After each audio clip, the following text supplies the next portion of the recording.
We are live. We are live. Welcome to college football's Peek Around the Corner with your host, Greg Pflugar. We cover everything in college football because we love everything in college football. And if you do as well, please subscribe to our channel. Smash the like button if you like our content. Share the video with your family and friends if you want to support this independent rebel outpost with a donation. Help us keep the lights on and grow the channel. Just hit that $ where you make your comments, and I will get to your super chat as quick as I possibly can. Welcome everybody into the studio that sits on the corner, the very corner of Keith Jackson Parkway and Kurt Gowdy Avenue. Do not be afraid. Do not be afraid to become a legend with your comments and with your phone calls. Welcome on in, everybody. It is June 4th. It is 11:10 in the morning Eastern Time, 10:10 in the morning Central Time, 9:10 Mountain Time, 8:10 out in the Pacific. Welcome on in. So what are we going to talk about today? The Ross Dellinger article that came out last night. We are going to go through it. We're not going to go through it all. But my goodness. Tony Petitti is saying, not so fast, Teddy. The Big Ten is correcting Ted Cruz. The Big Ten, Tony Petitti comes out and said, we're not for a Super League. We've never talked to the SEC about a Super League. There's not been a merger. In fact, The Big Ten has been the Big Ten and the SEC. They're the ones who have been against the Super League.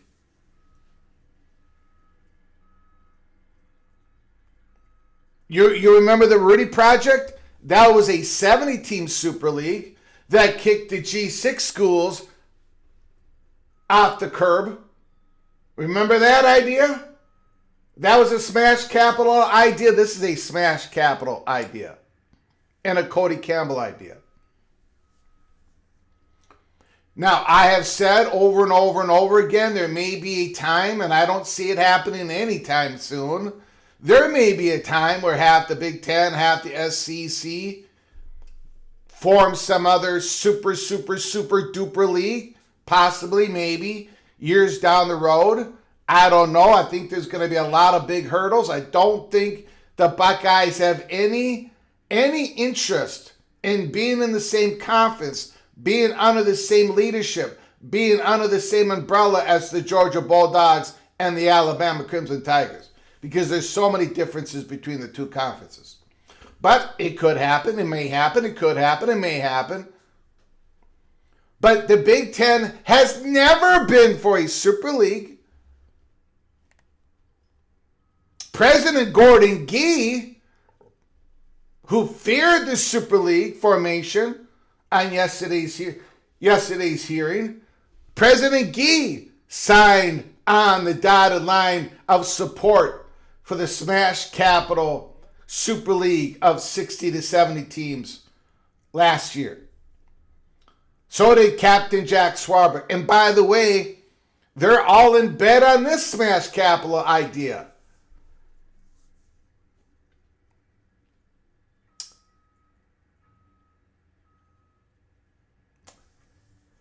The Big Ten has never been for the Super League.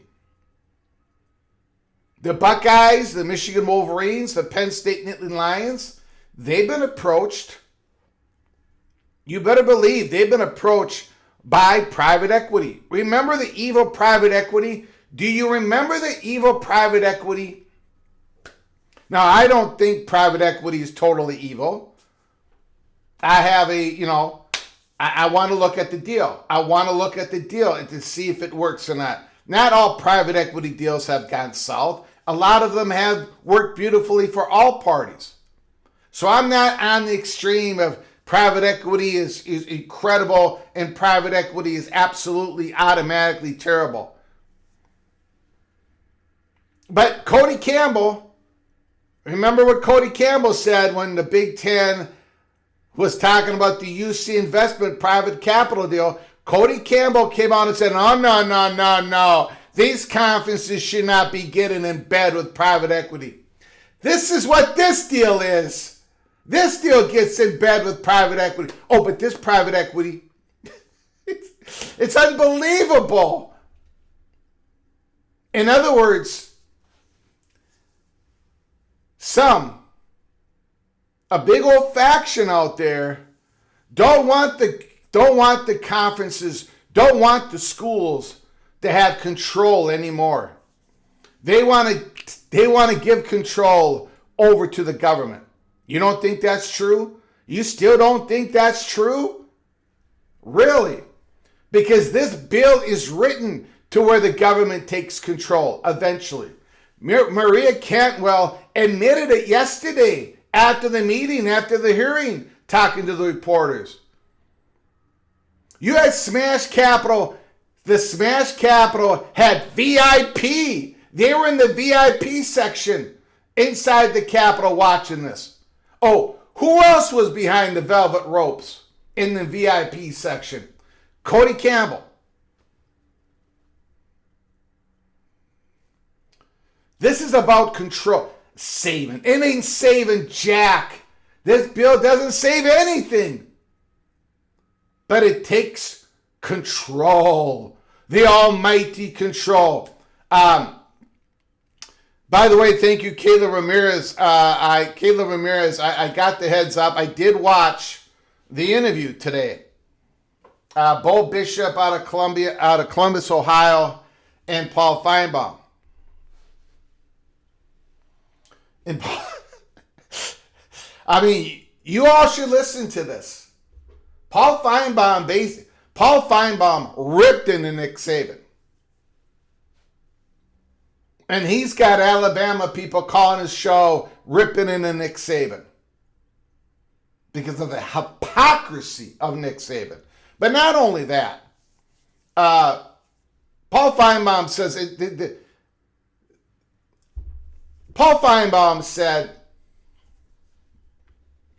and sometimes I agree with Paul Feinbaum, sometimes I don't, but Paul Feinbaum says, how in the world does Ted Cruz write up a bill with Maria Cantwell and the SEC and the Big Ten are not in the room as they're writing up the bill?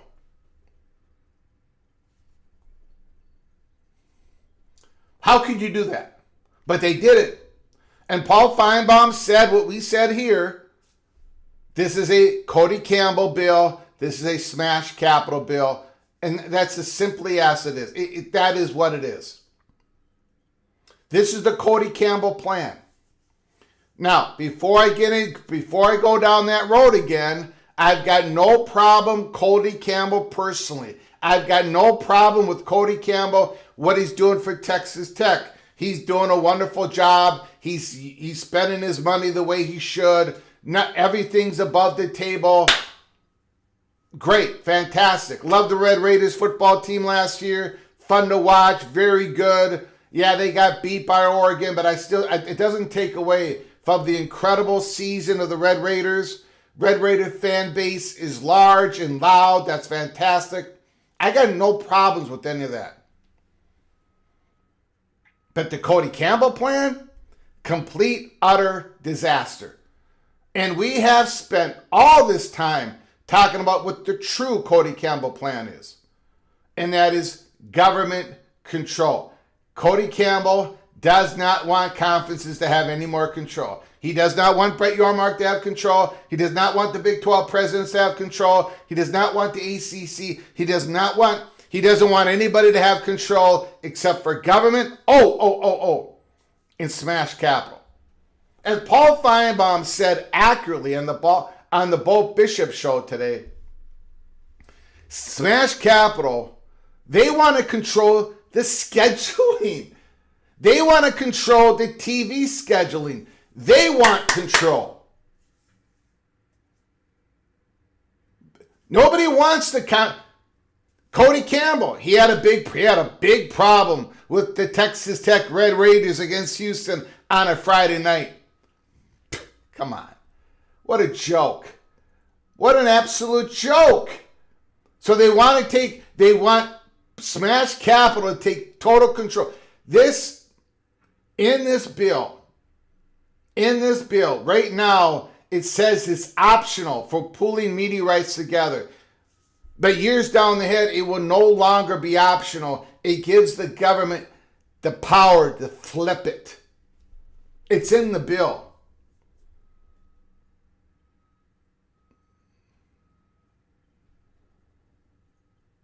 Here is Tony Petitti. A lot of you have disagreed with Tony Petitti on the 2014 playoffs. Tony Petitti argued for 2014 playoffs. He argued for 4-4-4-4-2-6 playoffs. Now he's arguing for a 23+1 playoff.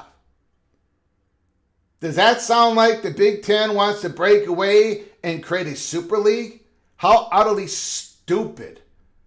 Ted Cruz says the SEC and the Big Ten want to create a super league. They're going to merge. They're not going to merge.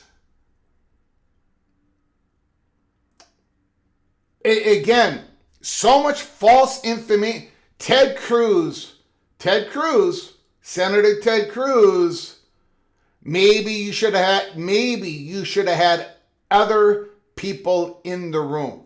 You can have your Cody Campbell in the room. You can have your Maria Cantwell in the room. You can have your Smash Capital in the room, but you left out the Big Ten and the SEC. So the people that were in the room sold you a bill of goods and you bought it.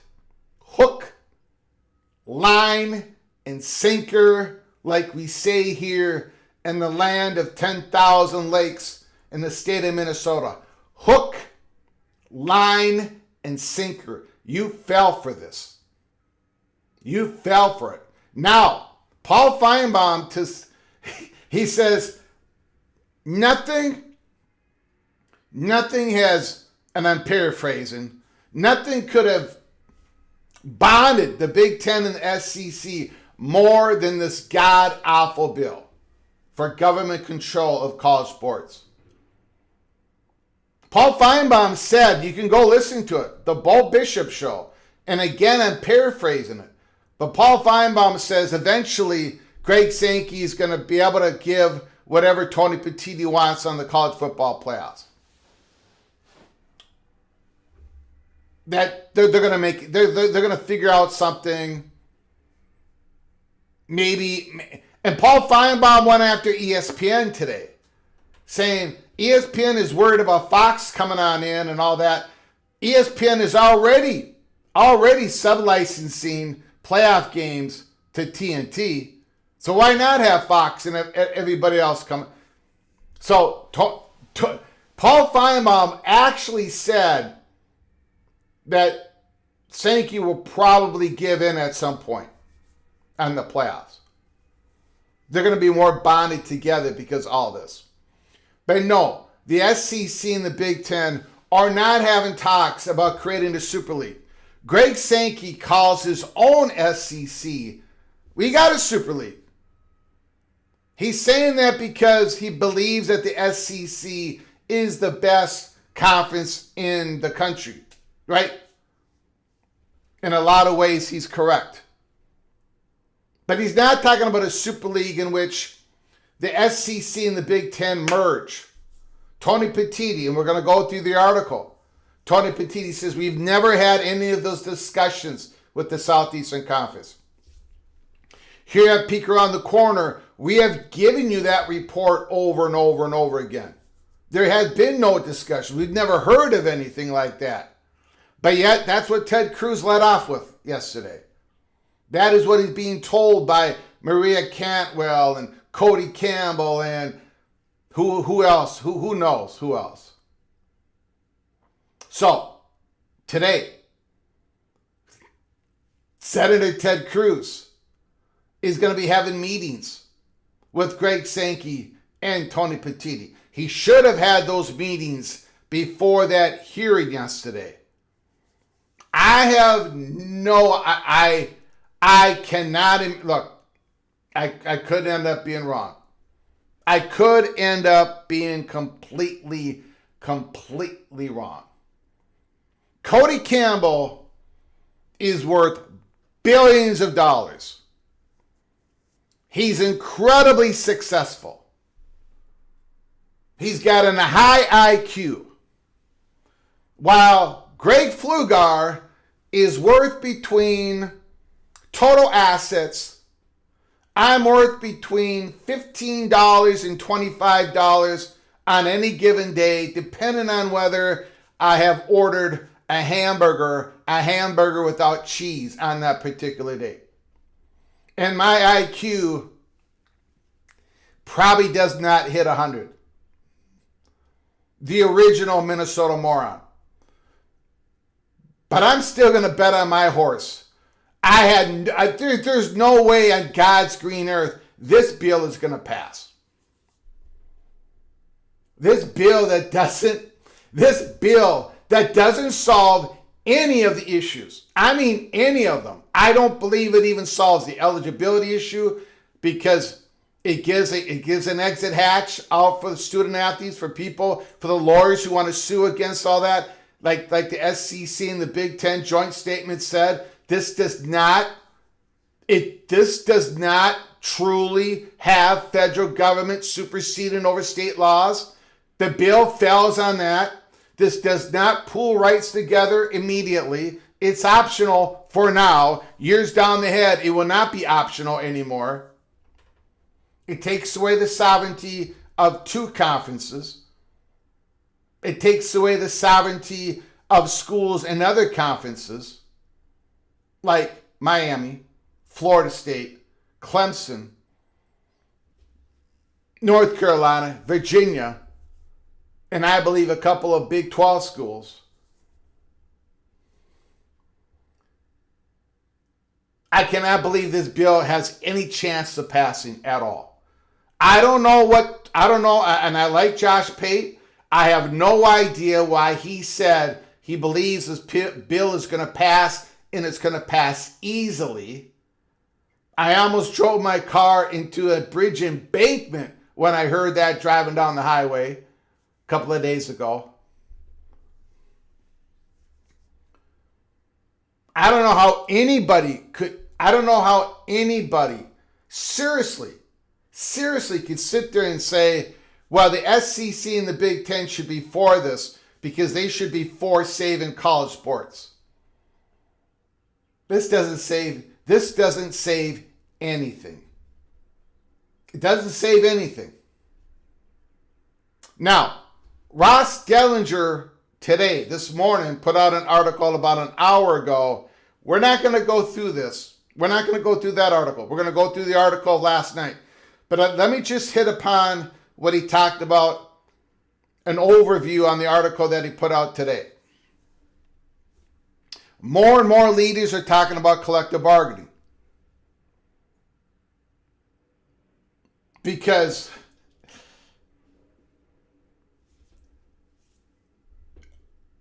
the Big Ten and the SEC and the other conferences, what they wanted to pull off is they wanted protection.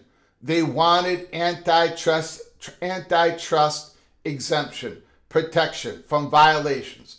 They want to be able to have credibility to make their own rules, enforce their own rules on many things. This bill gives them a slimmed down version of that. But they want to do it without a gun to their heads. They just wanted antitrust exemption, codification of the House settlement. They're not going to get it. At least they're not going to get it without a gun in their head. They're not going to get it. So how do you get credibility in the courts? You can go silo. Better yet, you can go silo with a collective bargaining. Or possibly we can try this collective bargaining with everybody. I don't think that's going to work. We'll see. But this going silo, having your own collective bargaining within your conference on the revenue-making sports of football and basketball, they're having serious discussions on that throughout the country, including the SEC, including the Big Ten. I think this is our best shot at getting some governance in college sports and in college football, which I cover. I think that's our shot. The very first episode I ever did, I advocated for collective bargaining. The very first episode, that was my manifesto in college football, peek around the corner. But I learned the hard way. I learned what a moron I was during that first episode. Because the collective bargaining in college is so incredibly more difficult than in professional sports.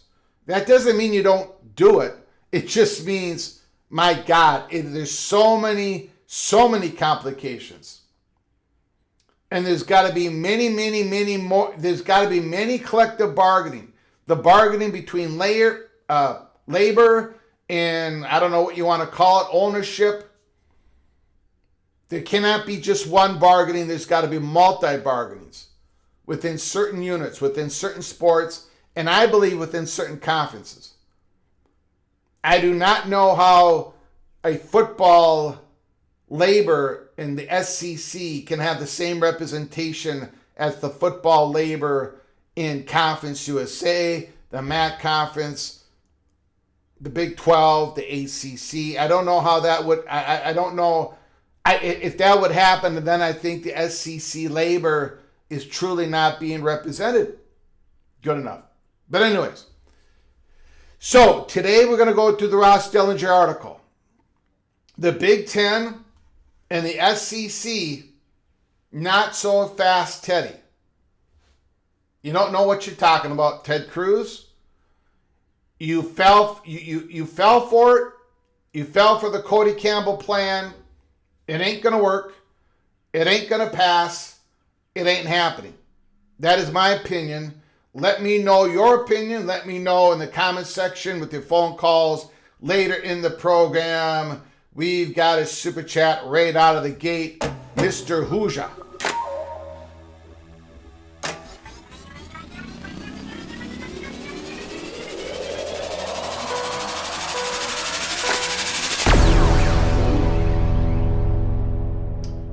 We'll watch later.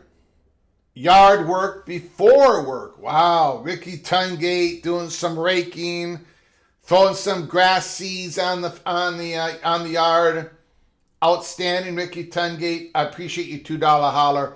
Appreciate all your support, Mr. Hoosier. Thank you very much. Look, we might. There's a really good chance we're gonna do another live show later tonight.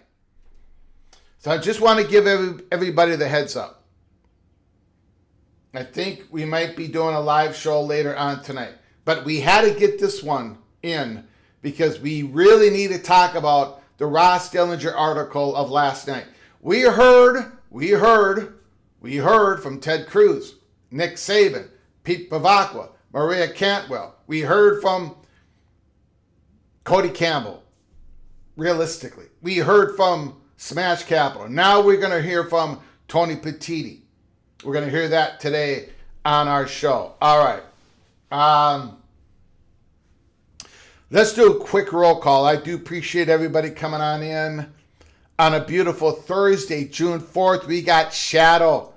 I don't know if that's Shadow Mississippi State or Michigan State, but I think that is Michigan State because that is a green and then a J in his avatar. Shadow Spartan, we'll call him. Preston from Greensboro, North Carolina. Caleb Ramirez, Karan Shakar, Tumasta, Janus, Jay Chapman, thanks for coming on in. Mountaineer Memes. Ryan, go Irish. Go Irish. Ed Hawk is in the house. Ed Hawk. Kay Newman is here. Coy is here. Christopher Mercado, Greg, it's a beautiful day and Jesus loves you. Thank goodness. Somebody has to love me. Besides my mama and my wife at times, somebody's got to love me. I love because my creator loved me first. Mama Duck, Clemson Tiger is in the house. We got Hoosier Dave, Aloha friends in the house. Who else is here? Amy. Thanks for coming on in, Amy. Go Utes.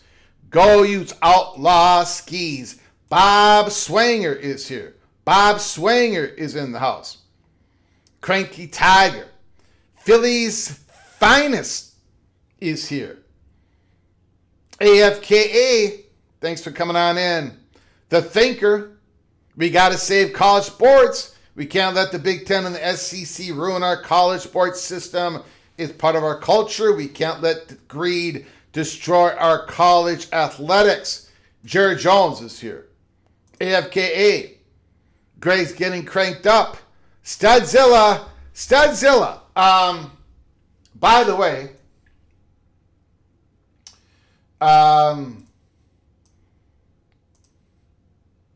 Studzilla on prediction number 13, Natty game, 2 Big Ten teams. We gave that evaluation of 4 points. The last prediction we received was Marcus Williams, Natty game, 2 Big Ten teams, 4-point valuation. So somebody mimics Studzilla to make that prediction. And that is our I Do Declare update. We had one I Do Declare prediction that came in yesterday or 2 days ago. I don't remember. Natty game, 2 Big Ten teams playing. Marcus Williams, the Michigan Wolverine. Who else is here? Grateful Trojan. Fight on Trojan. Mohr Simmons, the Seminole Wind is here. California Golden Bears. Good morning, everyone. And Gold Bears, the Almighty is in the house. Toast is here. Go Pack. The Wolf Pack. C. J. Bailey. I cannot wait. I cannot wait to watch him play game 1, week 0. I think it's still going to be week 0, correct? Nick, the Virginia Tech Hokies, is in the house, coming back from physical therapy. Good job, Nick, the Virginia Tech Hokie. Let's go. Minor setback. Major comeback. We got Frank Pater, another Virginia Tech Hokie in the house, and they just got, what, a $75 million gift? Did I read that correctly? Virginia Tech, $75 million donation? That number might be off a little bit. And most of it's going to the athletic department. It takes about 20 years for Minnesota to get a $75 million donation. Frank Pater, thanks for coming on in. I do appreciate it, sir. I do appreciate it. Rock and Rand is in the house. Rock and Rant, Mr. Miami Hurricane, causing a lot of issues. Stirring up the pot, stormy cyclone. Relax, this bill isn't going to pass. This bill's not going to pass, stormy cyclone. Trying to calm down the fat guy from Minnesota. Kenneth Maynard is in the house. The Big Ten and the SEC cried for 5 years for help for Congress. Now they get help. This ain't help. This is not help. This ain't no help. Kenneth Maynard, ECU Pirate, is in the house. We've got the Big Gun Shop. The Big Gun Shop is here. Nick Kelso, the Arkansas Razorback, Hogs by 90, football Hogs by minus 90. Florida Man, Gold Knowles is here. Who else has made it? A lot of people have come on in early today. I appreciate it. Kalani's here. Florida State needs to start winning yesterday. We got Misanthropist Jesus in the house. I apologize if I mispronounce your handle. No, I'm not doing that on purpose.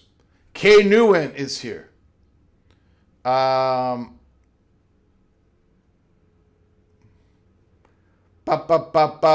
Bill G, the incredible, edible Oklahoma State Cowboy, is in the house. Cowboys are getting ready for the season.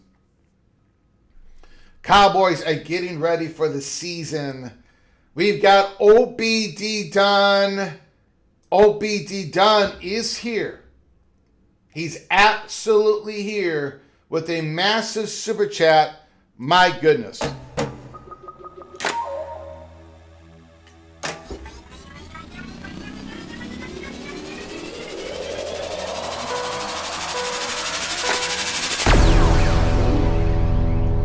OBD Dunn, purple and gold.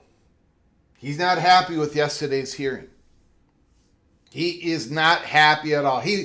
OBD Dunn, I was in and out of the stream yesterday. It made me go to the bathroom upchucking from the little I heard. After today, the SEC should be in abandoned ship mode. We're leaving. I'm wearing my buyout Kiffin underwear now. All right. Thank you, OBD Dunn. I appreciate it. I even appreciate that last part where you're letting us know what underwear you're wearing. Probably information we did not need to know, but that's fine. OBD Dunn is speaking for a lot of people. I mean, you had Paul Feinbaum today. He's telling everybody that the Alabama people that he talks to and calls his shows, they were ripping Nick Saban. The SEC, and I say this, everybody relax when I say this, because Big Ten people, just relax. Just relax. I'm giving you a little bit of a warning here. I've said this before. The Southeastern Conference They know that the Big Ten makes money. They get it. They understand that. So they go in together on a few things, blah, blah, blah. But the Southeastern Conference is not that into you. They're not. They kind of sort of respect you at times, but really not. The Southeastern Conference is not going to form a super league with the Big Ten. They want to beat the Big Ten. They want to go in competition with the Big Ten. They've had no talks. There's no super league other than the SEC believing that they are a super league and that they are super. But they're not going to form nothing with the Big Ten. And I know forever is a very long time. So I don't want to say forever that LSU, OPD Dunn's team, LSU, Georgia, Alabama won't split off and join the Buckeyes, Michigan, Penn State, USC. I mean, that might happen because forever is a very long time. But you know what? It probably won't happen. Because they're not that into each other. Freedom of association. Remember? Freedom of association. The SEC teams, Greg Sankey, they've had private equity knock on their door, enter the room, and present their plans. They've heard about the super. They heard the Smash Capital, the Jack Swarbrick, the Gordon Gee supported plan of a super league in which there would be 8 permanent tier teams that make so much more money, and then the next tier, and then the next tier, and a lot of those schools were SEC schools. The SEC was going to make so much more money, and a 70-team super league, they were going to make all this gobs of money, and the Southeastern Conference said, no, we're not that interested. We saw your plan, Smash Capital. We saw your plan of you forming your own divisions in the 70-team Super League, and you had Southeastern Conference teams split away from each other. You had Southeastern Conference teams in the same division as the American Conference. We don't want that. We want to be associated with each other by hook or by crook. We don't want LSU to be separated from Alabama. We don't want that. So, and I'm telling, so Big Ten, you're not going to be able to get into a media deal with the SEC either, in my opinion. Strongly held opinion. The Southeastern Conference has got plans throughout the next decade. The Big Ten's got plans throughout the next decade. I don't know what plan is going to work.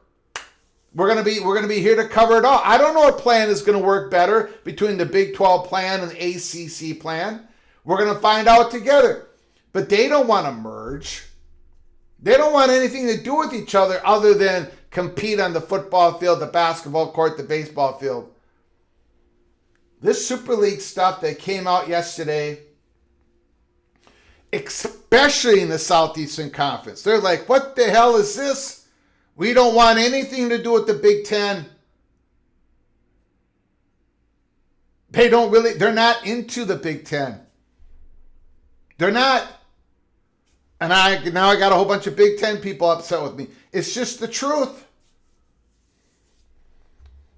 I don't know why I'm yelling, but people still aren't quite understanding. A lot of people did not understand the DEFCON 1. There were people out there that believed. Remember when the 4 conferences got together and they agreed on the straight seeding of the playoffs? Remember that change from the first 12-team playoff, the second 12-team playoffs? And so people thought, see, Greg, they came together, kumbaya, they agreed to change to the straight seeding, and I'm sitting there going, my God, no, it's DEFCON 1. It is absolutely DEFCON 1.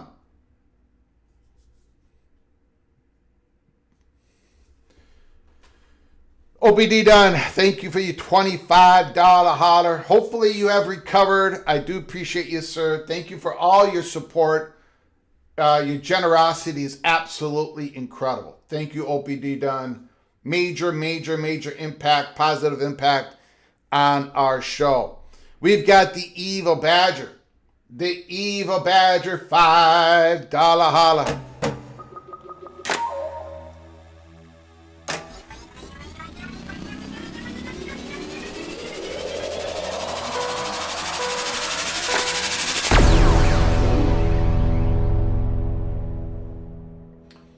Who knew an Evil Badger would give the Mad Gopher credit for explaining how bad the PCSA is? Greg, check out Nate's show from last night. You're talking about Nathan Brown, I'm guessing. Nathan Brown. I'll go check it out. I did hear a few minutes of it. I love Nathan Brown. He's a great guy. I love the College Football Mafia show. Fantastic show. Really good show. That show provides me and you all entertainment that this show cannot provide. I love the dynamics between Nathan Brown, Wild Jute, Mohr, and Daniel Gygax, and Go Becky, Go Husky. I mean, it's incredible. Rock and Rant. I love the dynamics of the show. I cannot give you those dynamics because this is a one person show. So it gives us different things that this show cannot provide. Having said all that, I have a different philosophy with Nathan Brown. Expansion, realignment's not over. Expansion is not over. There are plans laid out there in many different ways. I don't think there is a magic number. I also believe that at some point, conferences could go over. If they get too big, there could be fractures. Realignment never sleeps. It's not static. We're not entering a time where there can't be no realignment, no expansion. Him and I disagree on Notre Dame, but we agree on we agree on the collective bargaining, but he wants to do it at a national level, which I understand, but I don't know how that works.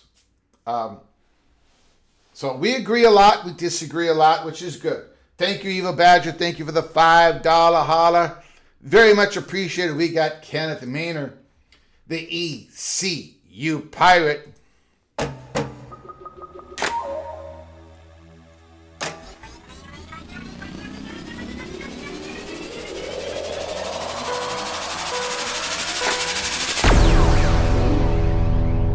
Are we going to see Sankey and Petiti get grilled in front of the Senate like hamburgers without cheese?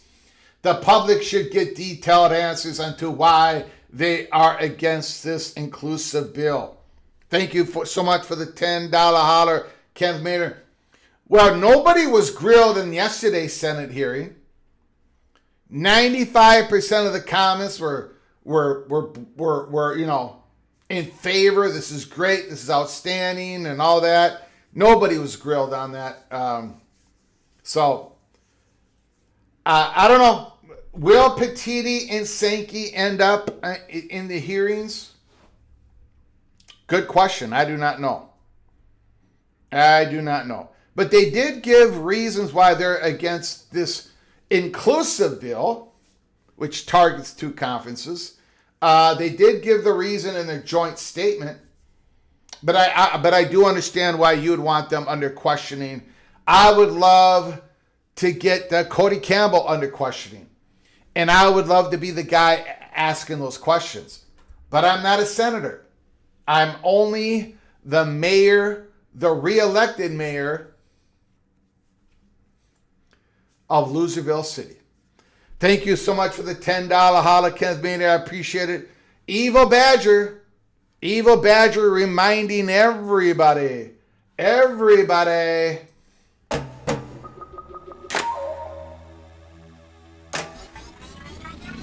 Oh my gosh.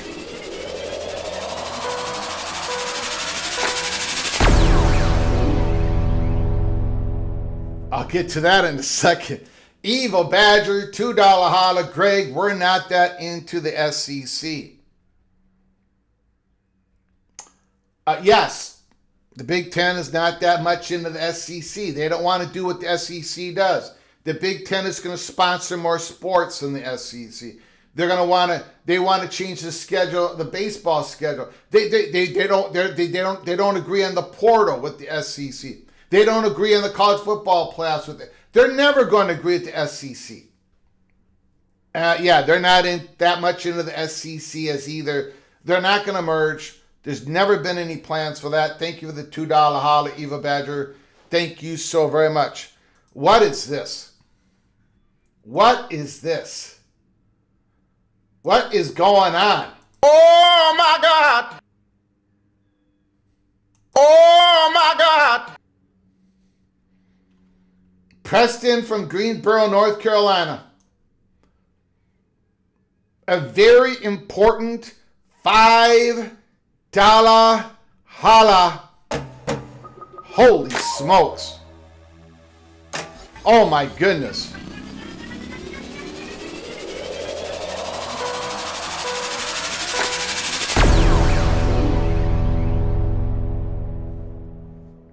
I do declare I'm already in last place because Dickens is in the portal. -1 point, baby. Well, let's get back to the I do declare comments here. What is Preston from Greensboro, North Carolina even talking about? What is he even talking about? Where is it? I got to find it first. I don't see it. Did I even book it?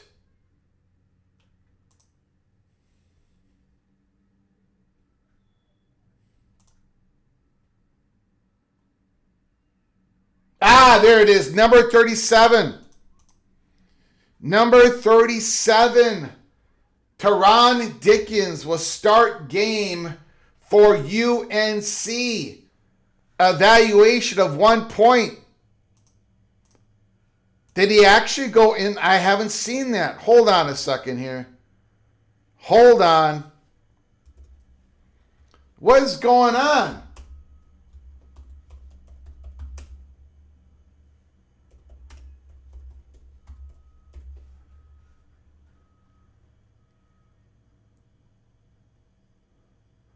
Oh, this happened 5 days ago.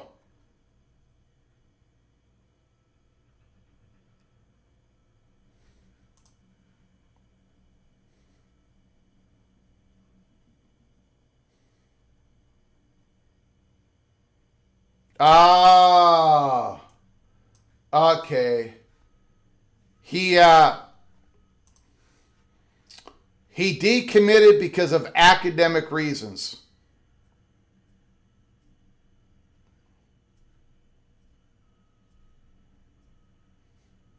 Dickens could be an awesome late pickup for another program. I don't know if he's got academic issues. Plus, I don't know. Wow. Ladies and gentlemen, everybody who has committed a prediction in the I Do Declare World Championship, they're all tied for first place. Standing alone in last place is none other than your Preston from Greensboro, North Carolina at -1. Everybody's at 0, but Preston from Greensboro, North Carolina is -1, sitting in last place all by himself. Thank you for the update. This is going to be great. I'm going to love this. I'm going to love this competition. You PATC Einsteins giving us your peek around the corner. This is going to be beautiful. This is going to be beautiful. Preston from Greensboro, North Carolina. the deputy mayor from Loserville. The only way he can go in the portal if he was a track guy. I don't quite understand. The portal's not open, right? Unless you're like a graduate. The portal's closed. Anybody who picks him up, there's a big penalty out there. I don't quite understand. I don't quite understand. All right, ladies and gentlemen, thanks for everybody coming on in. I appreciate it. Let's get to the show. We've done the roll call. We've done the super chats. First thing we got to do as we continue, we are going to go to the Ross Dillinger article. We're going to talk about the major story of today. Petiti and Sankey saying, not so fast, Teddy. But first, we're going to continue our PATC Spotlight series. Cutter Bole, the quarterback, Arizona State Sun Devils. Let's go. The spotlight is on the Sun Devils today on June 4th. The 41st team this offseason that we have put under the PATC spotlight. And we start with the quarterback, Cutter Bole. I call him Bole, but it's Bole. Cutter Bole, the transfer from Kentucky. 2,100 yards passing, 15 touchdowns, 12 interceptions. In his 2 years at the starting quarterback of the Sun Devils. Cope is in the house. Cope, the Sooner Sun Devil, this spotlight is for you. Cutter Bole. Now, in his 2 seasons at Kentucky, he had thrown for 17 touchdowns, 16 interceptions. So that's not, that's not all that good. But like I said, we talked about this when he went in the portal and got picked up by Arizona State and Kenny Dillingham. This Bole guy, he's got some moxie. He's got a little bit of an attitude. We watched it play out last year with Kentucky. He did not have a very good season. I mean, he threw 12 interceptions. He did not have a lot of help at Kentucky. I think Kentucky has upgraded immensely with their quarterback, Kenny Minchie. We've already done our Kentucky spotlight. Cutter Bole has a chance under the guidance of Mr. Dillingham. So we'll see what happens. Very interesting pickup for the Arizona State Sun Devils. Now, I'm gonna give Cope a warning here because I did not do a spotlight on a couple of players that he probably would have wanted me to. Same with Antoine Johnson. Same with all the other Sun Devils in our PATC family. I had to make a couple of choices here. And Cope and others may not like the choices that I've made. Kyson Brown, the running back for Arizona State, 3 years, career stats, 563 yards rushing, 4.9 average per rush, 2 rushing touchdowns. Is he truly going to be RB1 for the Arizona State Sun Devils? Really? Is he? I don't know. He's the guy he's been there for 3 years. He's never been their guy. Could this be the year? Can he be healthy? Arizona State did pick up in the portal Mr. Marquise Gillis from the Delaware State Hornets. And he ran for over 1,100 yards last year. 6.3 average per rush. So again, I asked the Sun Devil fans out there, could Marquise Gillis be your guy? Could be your RB1? I don't know, because Marquise Gillis played at Delaware State. His first 2 years, he did not do much at Delaware State. He's from the state of Delaware. He played high school. This is a big step up. You're going from Delaware State, high school football, Delaware, and you're going all the way to Arizona State, and you're going to play Big 12 football. So that's why I've got Kyson Brown as RB1, but I could look foolish here. It could be Marquise Gillis, the transfer from Delaware State. We're going to have to wait and see. Sun Devil fans, let me know how wrong I got it once again in the chat room or with the phone calls. However, we do know this man is going to be one of the leaders of the Arizona State Sun Devils offense. Omarion Miller finally got it going in his third year at Colorado. 45 receptions, 808 yards receiving, 18 average per reception. That led the Big 12 at Colorado. I got a feeling that Mr. Miller is going to lead the Big 12 in average per reception once again this year, and I'll get into that in a little bit here. But I think Kenny Dillingham, I think his offense, is going to be stretch that field with Boley, Miller, and this guy, the transfer from Boston College Eagles, Reed Harris. 39 receptions, 673 yards receiving, 17.3 average per rush, 5 receiving touchdowns. Again, I think this offense at Arizona State is going to be Boley chucking the ball downfield. He takes chances. If you watch Boley play at Kentucky, he threw too many interceptions.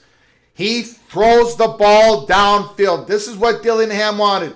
Transfer from Boston College, transfer from Colorado. Both wide receivers stretch the field way downfield. I think this offense is going to be chuck it. And we'll see what happens. It's going to be very interesting to watch the Arizona State Sun Devils. Now on defense, this is where Sun Devil Cope and other Sun Devil people are really going to get upset with me here. Because I did not take the obvious. We did not put the spotlight on the man himself, defensive tackle C.J. Fight. He's been there for a couple of years, massive defensive tackle. We did not go there. We went with this linebacker who I talked about during one of our watch party games last year. We weren't watching this team, but I was watching this Colorado State Ramblers. Owen Long. This guy dominated in Mountain West football. 58 solo tackles, 151. He led FBS football in assisted tackles, 5 tackle for losses, 2 sacks.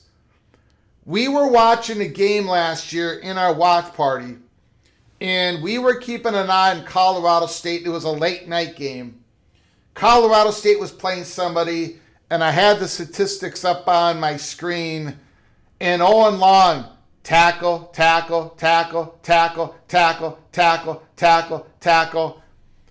And I mentioned that a few times during that live show. Owen Long, big time transfer get for the Arizona State Sun Devils. So we went with the linebacker.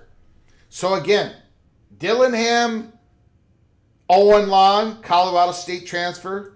Reed Harris, Boston College transfer. Omarion Miller, Colorado transfer.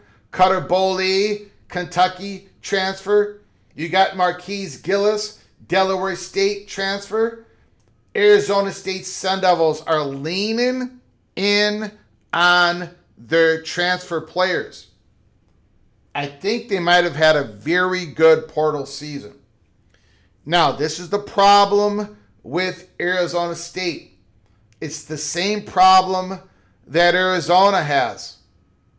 The schedule is brutal. They've got a road game at Texas Tech on October 17th. They've got a road game against BYU October 31st. They've got a road game against Arizona. Just like Arizona and Arizona State both play on the road against the two favorite teams of the Big 12, the Red Raiders and the Cougars.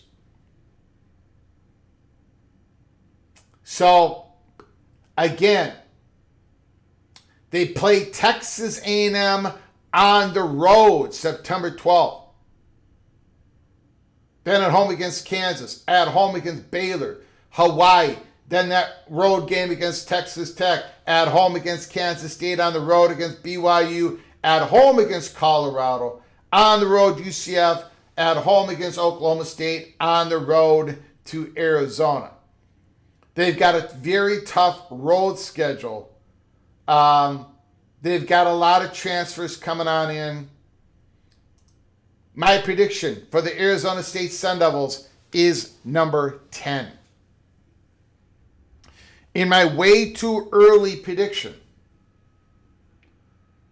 order of finish prediction for the Big 12, I got the Arizona State at number 10, in between Baylor and West Virginia.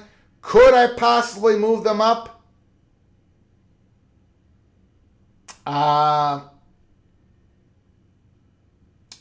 Yeah, I don't think so.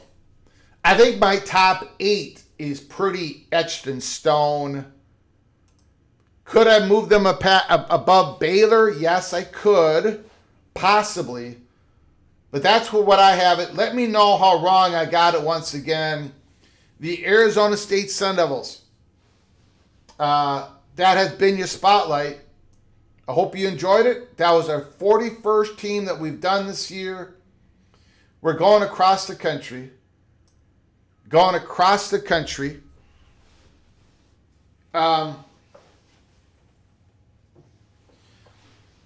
Doing a little spotlight on every team in the Power 4, and then we're going to be going through a handful of G5 schools.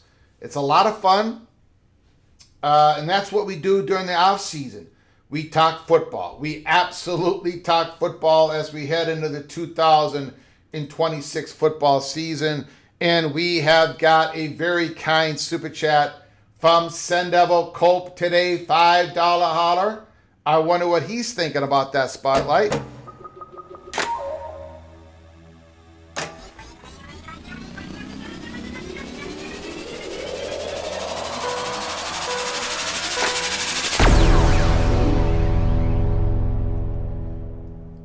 Arizona State is going to launch that ball.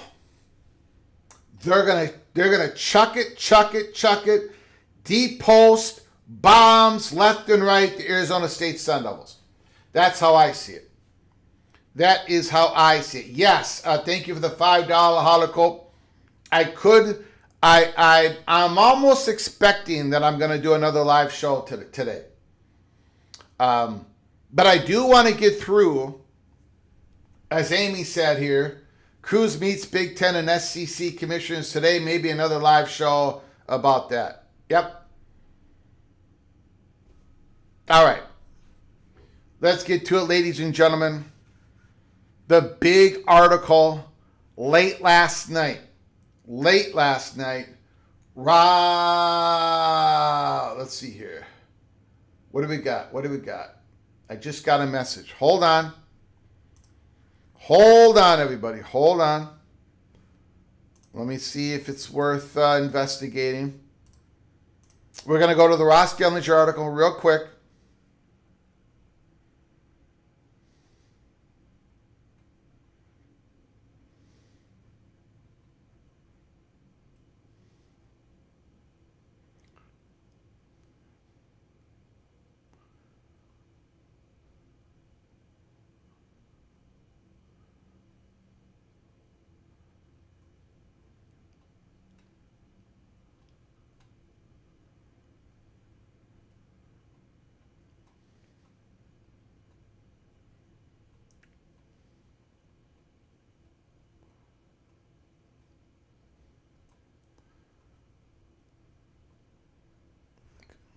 All right, I'm going to keep an eye on that. Sorry about that, ladies and gentlemen. This is a live show. We don't know what's coming around the corner at us here at Peek Around the Corner. Ross Gellinger's article.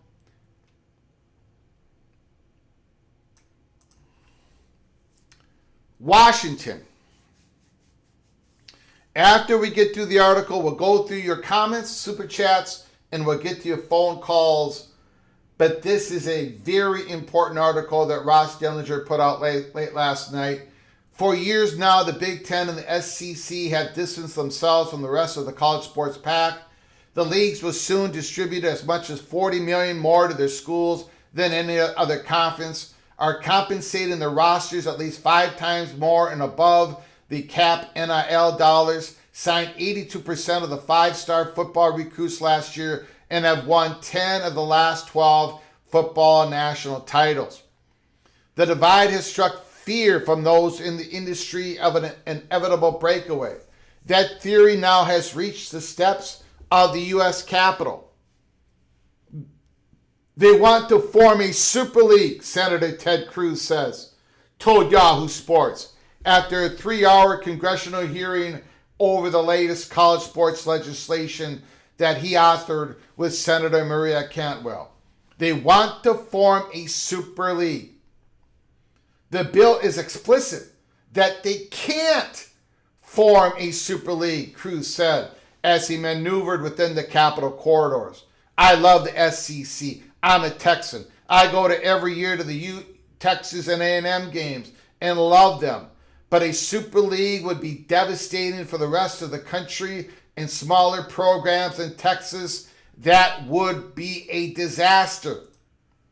Cruz comments, biting allegations toward the richest and most powerful conferences in America encapsulates a hearing in which he presided over Wednesday before the Senate Commerce Committee. The committee controls college sports legislation and determines if the Cruz-Cantwell bill, the Protect College Sports Act, advances through Congress. Within a packed committee room on Wednesday, senators openly discussed concepts of the bill with testifying witnesses, most notably Nick Saban, such as providing antitrust protections for the NCAA to re-implement its one-time transfer policy, create a 5-year eligibility standard, and strictly enforce the athlete revenue share cap. Though mostly a ho-hum affair, an unmistakable message emerged from lawmakers themselves. The SEC and the Big Ten's growing resource advantage and continued consolidation of big brands must be stopped. Much of the discussion was emblematic of a bill that targets the industry's 2 titans, preventing them from merging and expanding and paving a path for FBS leagues to pool media rights, something those conferences adamantly oppose. Lawmakers and witnesses uttered the words Super League on Wednesday more than a dozen times. A concept, in theory, which the SEC and the Big Ten consolidate their 34 schools or more with expansion in an NFL-style structure to increase media values and viewership. But these allegations are unfounded, according to the Big Ten commissioner. Reach for comment. Tony Petitti strongly rebuked any notion that his league is interested in forming a super league and says he is now setting the record straight. Any statement that suggests the Big Ten is pursuing or wants a super league is fabrication, Petitti said. At no point in time have we discussed such a concept with the SEC or anyone else. Any suggestion otherwise comes from people outside our respective conferences. Before we go back to the article, first of all, let's go through what Petitti did not say. Petitti did not say, yeah, we're not going to expand our conference anymore. We're not going to grow in footprint anymore. We're not going to add schools anymore. He did not say that. He said we're not going to merge with the SEC. We've had no discussions with the SEC.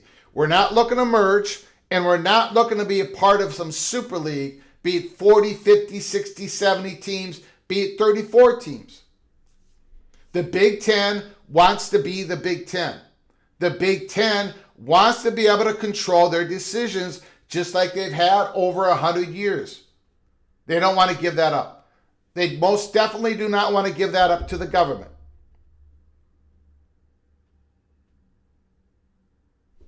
Petitti says, Ted Cruz, you say we want to form a super league. That is utterly false. That is a fabrication. Back to the article.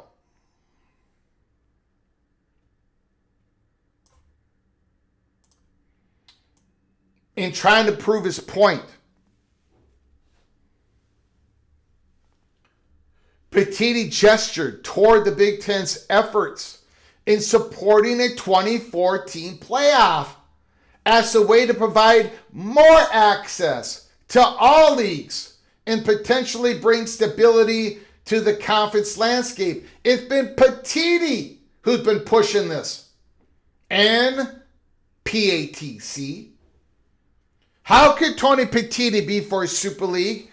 How could he be planning for it if he's pushing for a 2014 playoff? It makes no utter sense. But again, Cody Campbell has been targeting the Big Ten for over a year now. This is his bill, along with Smash Capital. And Petitti, I think the man has had enough of this. The Big Ten efforts in supporting the 2014 playoff as a way to provide more access to all leagues and potentially bring stability to the conference landscape. The Big Ten and the SEC have no plans to merge and re-emphasize, and instead are looking to grow the rivalry between the two conferences. We want to play each other more. We have a volleyball scheduling agreement between the SEC and the Big Ten. That's an agreement between the two conferences. Does that have to get okayed? Does that have to get okayed by the government? No, of course not.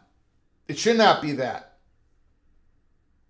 The narrative over which league is better at any given moment is great for college sports, Tony Petitti said. The SEC and the Big Ten versus everybody. Wednesday's back and forth banter serve as the second such public exchange between a sitting U.S. senator and one of the country's premier college conferences. On the eve of the hearing Tuesday, the SEC and the Big Ten released a joint statement, an unusual move, opposing the bill as written. The statement sparked a reaction from Cruz later that evening in the form of a terse 88-word response that notably mentioned a power to consolidation that stands to further destabilize college sports. The battle lines have been drawn. Hold on, everybody. Wait 1 second. We'll get back to the article in a moment here. Hold on.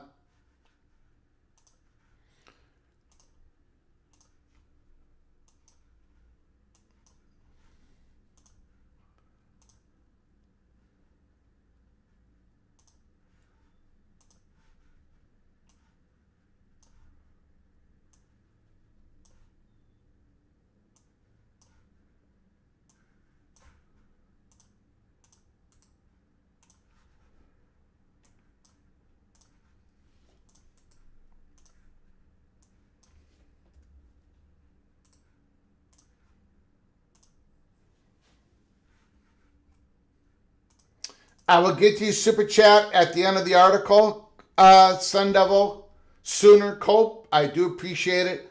I appreciate your generosity and your support. I really do. I'm very humbled by it. I just want to get through this article first.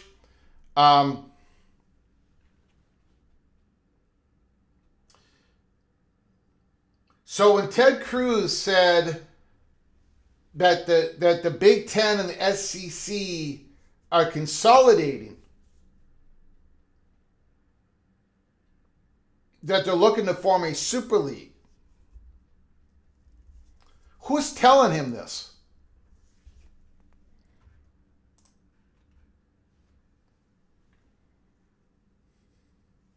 Who's telling Ted Cruz this?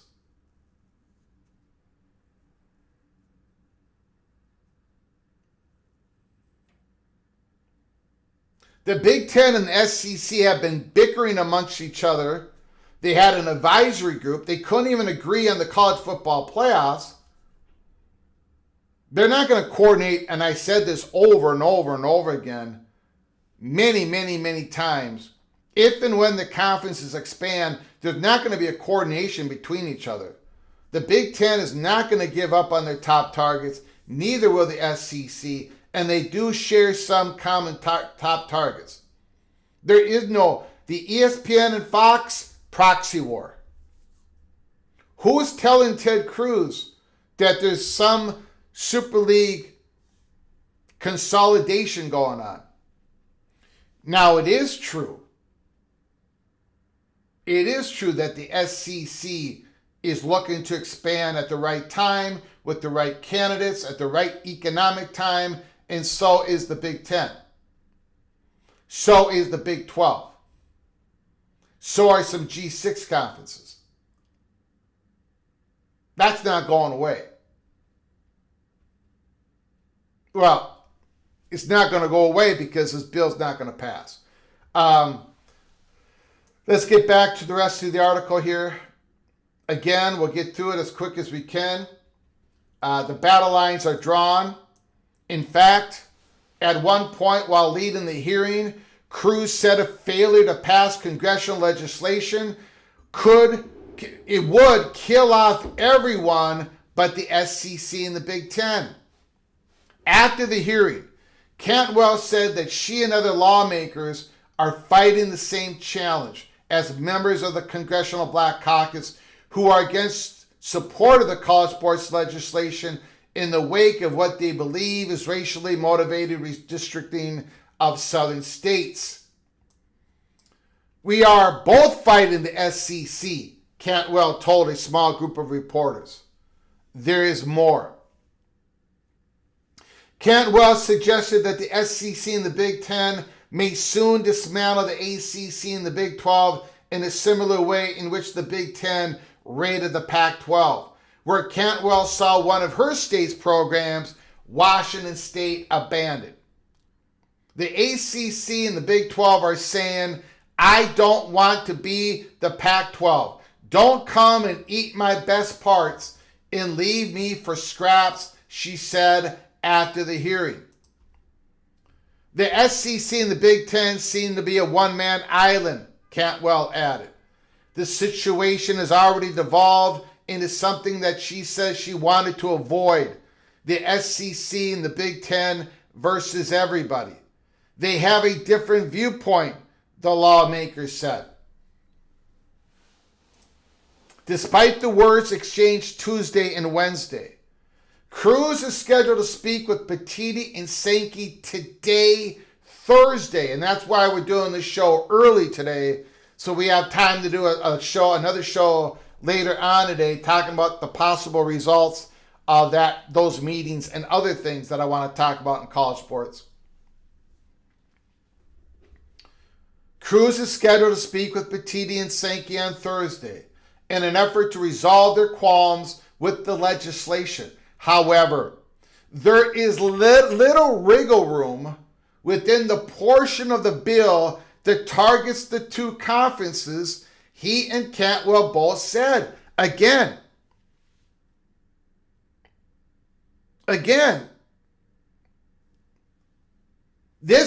the part what Cruz and Cantwell has in the bill in Section 205, that is the Cody Campbell part of the bill. That can't go away, and the Big Ten and the SEC cannot abide by that. So, there's nothing to compromise on. Either the bill is going to pass with that in there, or it's not going to pass with that in there. Cantwell said she definitely wants to keep in the bill the provision that offers schools the option to consolidate their media rights. A move that, in theory, would generate more revenue for schools rather than the current piecemeal system of individual leagues striking TV agreements. The additional revenue, she said, would be dedicated to protecting the survival of Olympic and women's sport programs that are in jeopardy of elimination and defunding as schools dump more resources into football and men's basketball. Cruz said the media rights pooling concept was necessary to reach a bipartisan agreement with Cantwell. According to the bill language, at least 75% of the FBS of 104 teams must agree to the provision to trigger the antitrust protection and allow for pooling the rights. The other 25% would not be forced into joining. Again, the pooling of media rights has to be agreed to even trigger the antitrust protection. To trigger anything that's worthwhile in this bill. This bill is nothing unless everybody agrees with the pooling of the media rights. And the SEC and the Big Ten and Notre Dame are not going to agree. So this bill is absolutely empty. It's empty. You need everybody to pool their rights together for the antitrust and all these protections to actually be triggered. That is how the bill is written.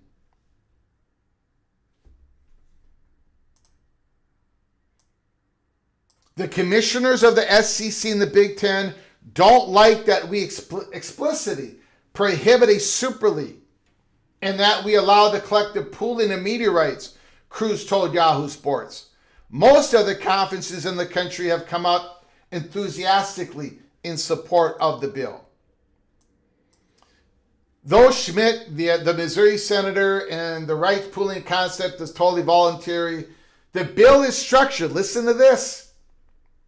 Listen to this, everybody. If you support it, you don't support it. The bill is structured with an expectation that rights will eventually be pooled. Perhaps after the final league TV contracts expire in 8 to 10 years. After all, certain concepts in the bill are triggered only if the rights are pooled. We talked about this yesterday. We talked about it the day before yesterday, including the provision intended to protect women's and Olympic sports. The provision requires schools to maintain the scholarships, roster funding for those sport programs as long as rights are pooled. This bill doesn't do anything. This bill doesn't do anything unless the the media rights are pooled. And right now it's optional. This bill doesn't do anything. Literally. It doesn't do anything. What are we doing?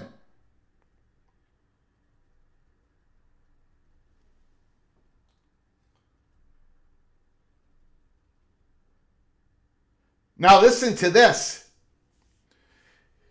Maria Cantwell suggested that the provision may be untethered from the rights pooling concepts. But she asked, where then do you get that money without consolidating media rights? Maybe the government should pay for it. Cantwell. Maybe you should get everybody to send millions of dollars to the conferences that cannot afford the Olympic sports, have that money targeted for Olympic sports, revenues, non-revenue sports. Because this bill isn't getting anything done. Experts believe that pooling rights can bring in an additional $4 to $8 billion, she said. Really? As John Wilderness said, everybody's rights right now equal about $4 billion. So we're going to double that. We're going to triple that if we pull all the rights together. Hogwash. Who are these experts? Former president of Fox, Bob Thompson, does not agree with that at all. He said that's hooey. That's magical. That's fraudulent. Pete Bavacqua says that's not, he does not agree with this. These so-called experts. Who are these experts that are saying that? Oh, I know one of them. Cody Campbell. That's one of them. As a witness, former West Virginia and Ohio State President Gordon Gee urged college sports to run through the window of pooling rights before it closes. There are those who don't want that window remain open, Gee said, a clear shot at the SEC and the Big Ten. Either we grow the pie or we destroy everything we built, Gee said. Notre Dame Athletic Director Pete Bavacqua, a former NBC executive, cast doubt on the projections of a large increase in media rights value from an FBS pooling of rights. What would increase value, he says, is to create a super league, that word again, of 24 to 30 schools and optimize the schedules. He is against the super league notion, but warned of its increasing possibility if legislation doesn't pass. You're only going to have a small number of universities who can invest to field a nationally competitive football team, he said. Strange bedfellows. Strange bedfellows. This is an awkward situation and highly unusual. A piece of legislation has reached this point without the support of two of its most prominent stakeholders, who each find themselves now in a public fight with a leading member of the U.S. Congress who has authored a bill that limits the future decisions of those stakeholders. Ted Cruz. Now, it took us a couple days to finally get the message sent here at Peek Around the Corner, because a lot of people disagreed with me.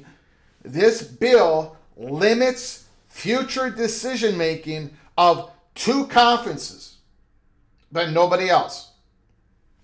It is a first in modern political history, said one longtime political power broker here. Wednesday, listen to this, ladies and gentlemen. Listen to this. Wednesday's hearing drew the rich and the powerful. Texas billionaire businessman Cody Campbell, a noted Cruz supporter, watched from an area of the committee room cordoned off by velvet ropes. a section normally reserved for special guests of lawmakers and those testifying as witness. Well, Cody Campbell was a special guest of Ted Cruz. Cody Campbell, very special guest. The one who wrote this bill. The one who's spending millions of dollars of advertising on this bill. The one who spent millions of dollars of advertising targeting the commissioners of the Power 4 months ago. Cody Campbell, who written the Saving College Sports bill, his concept months ago that would turn over the control of college sports to a government entity. This bill was written by Cody Campbell in Smash Sports Capital.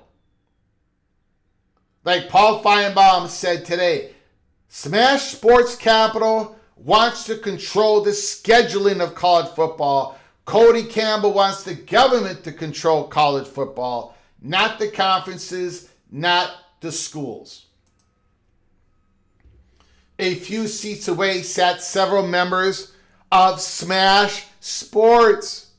Oh my gosh, I'm so surprised.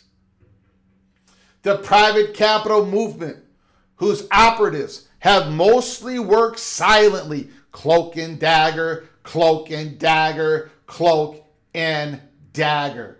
Behind the scenes for 3 years now, socializing a model to reshape college football by consolidating media rights, Super League, Super League, Super League. So as Ted Cruz fights against a Super League, he's actually supporting the concept of a Super League, but a larger Super League of 70 schools, 60 schools, that kicks out the G6 schools permanently.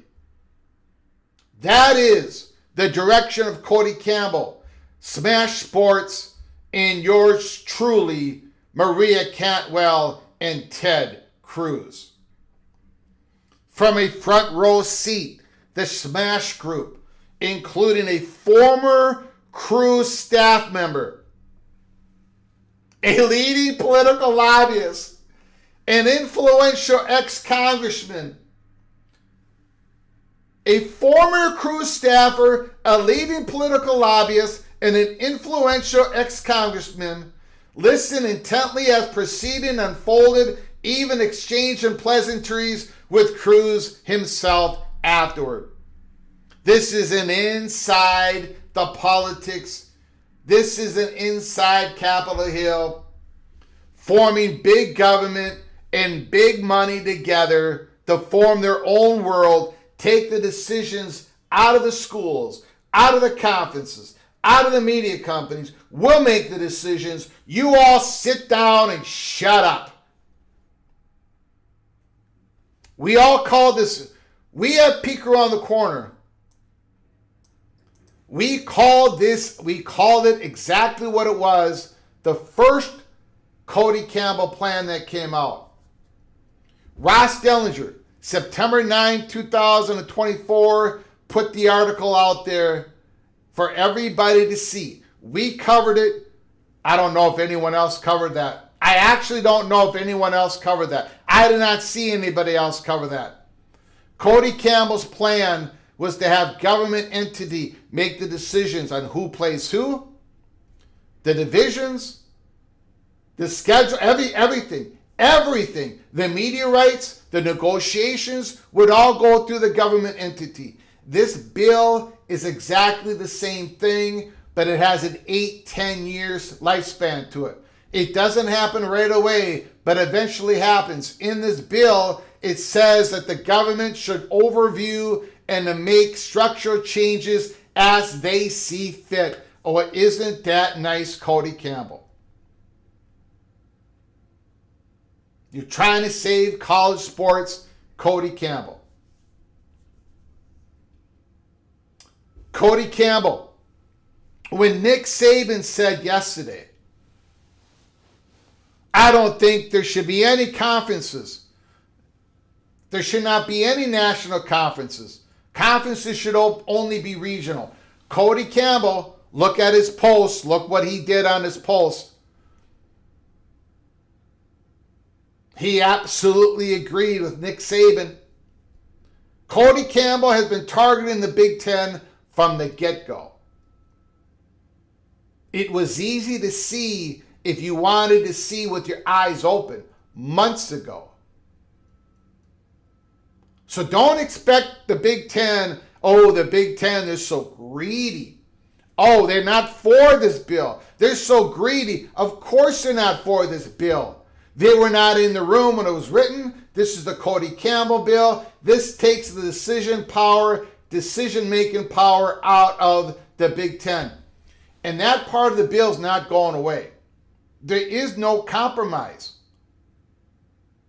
There's no compromise to be made. Cantwell said this is staying. Cruz says it has to stay.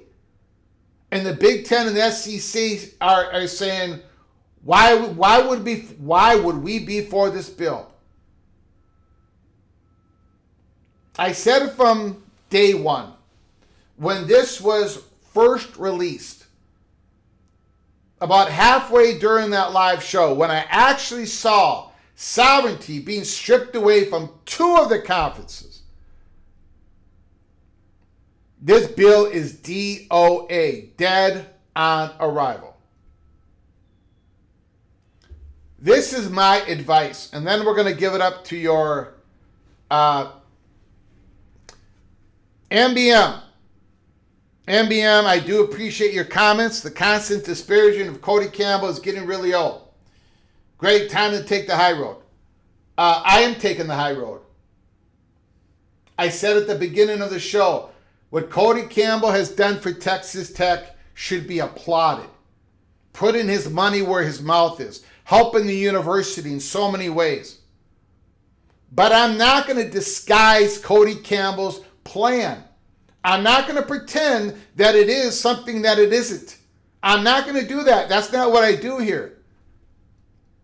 That's not what I do here.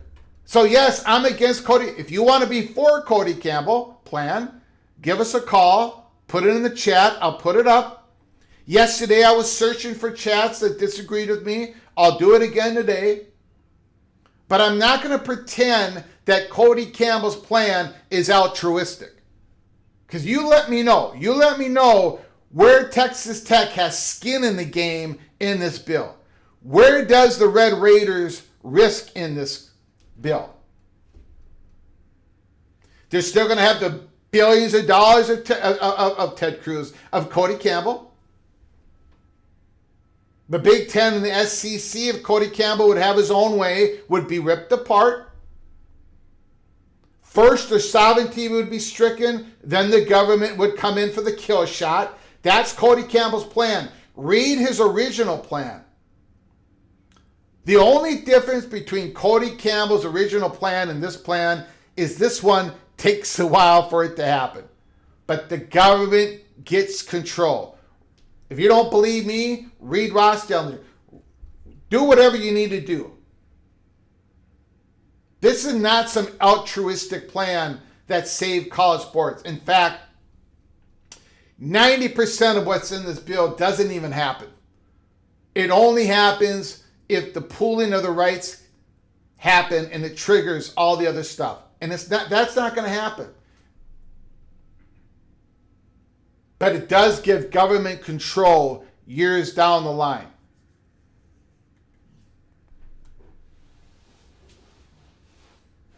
I'm not going to sit here and pretend. Look, I understand people being for this bill. I get it. You've given up. There are conferences, schools maybe doing better than your school. I get it. I get all that. I do. I really do. I mean, like I'm a Golden Gopher. There are schools in my conference that have $150 to $200 million advantage over the Golden Gophers, and that gap is widening. This bill does nothing. This bill doesn't solve the competition. It doesn't solve anything. If it did, then I would talk about those parts of the bill. It literally doesn't do anything. It's a space for grievances. That's what this is. I got a lot of grievances. But this bill doesn't solve any of them. And it doesn't solve any of yours either. Let me know how wrong I got it once again.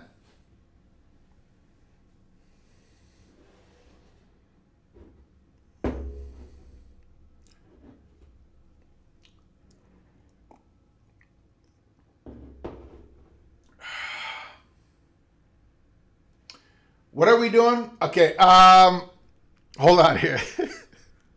Hold on. Just let me know. I'm gonna put up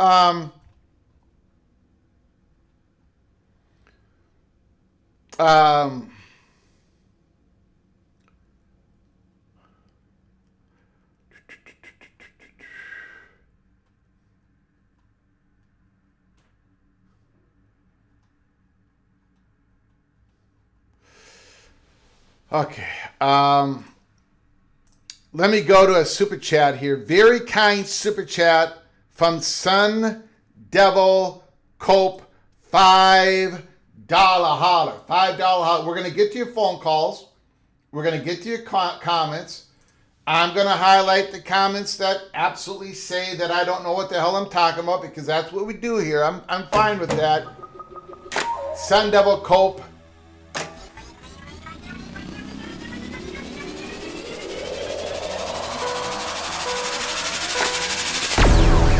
This Arizona State team will shock the world this fall. My goodness. Well, I got them finishing 10th in the Big 12. I think they're going to be pretty interesting. Pretty interesting team to watch early on. Very brutal road schedule. Oh my God! But Cope says they're going to shock the world. Cope also with a $10 holler super chat. Thank you so much, Sun Devil Cope. Very much appreciated, sir.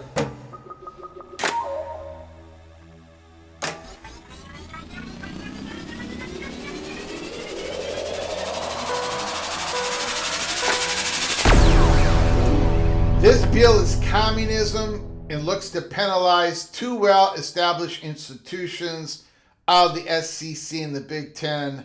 I know likey. Cope putting out his opinion on the bill. Thank you for the $10 holler. I do appreciate it.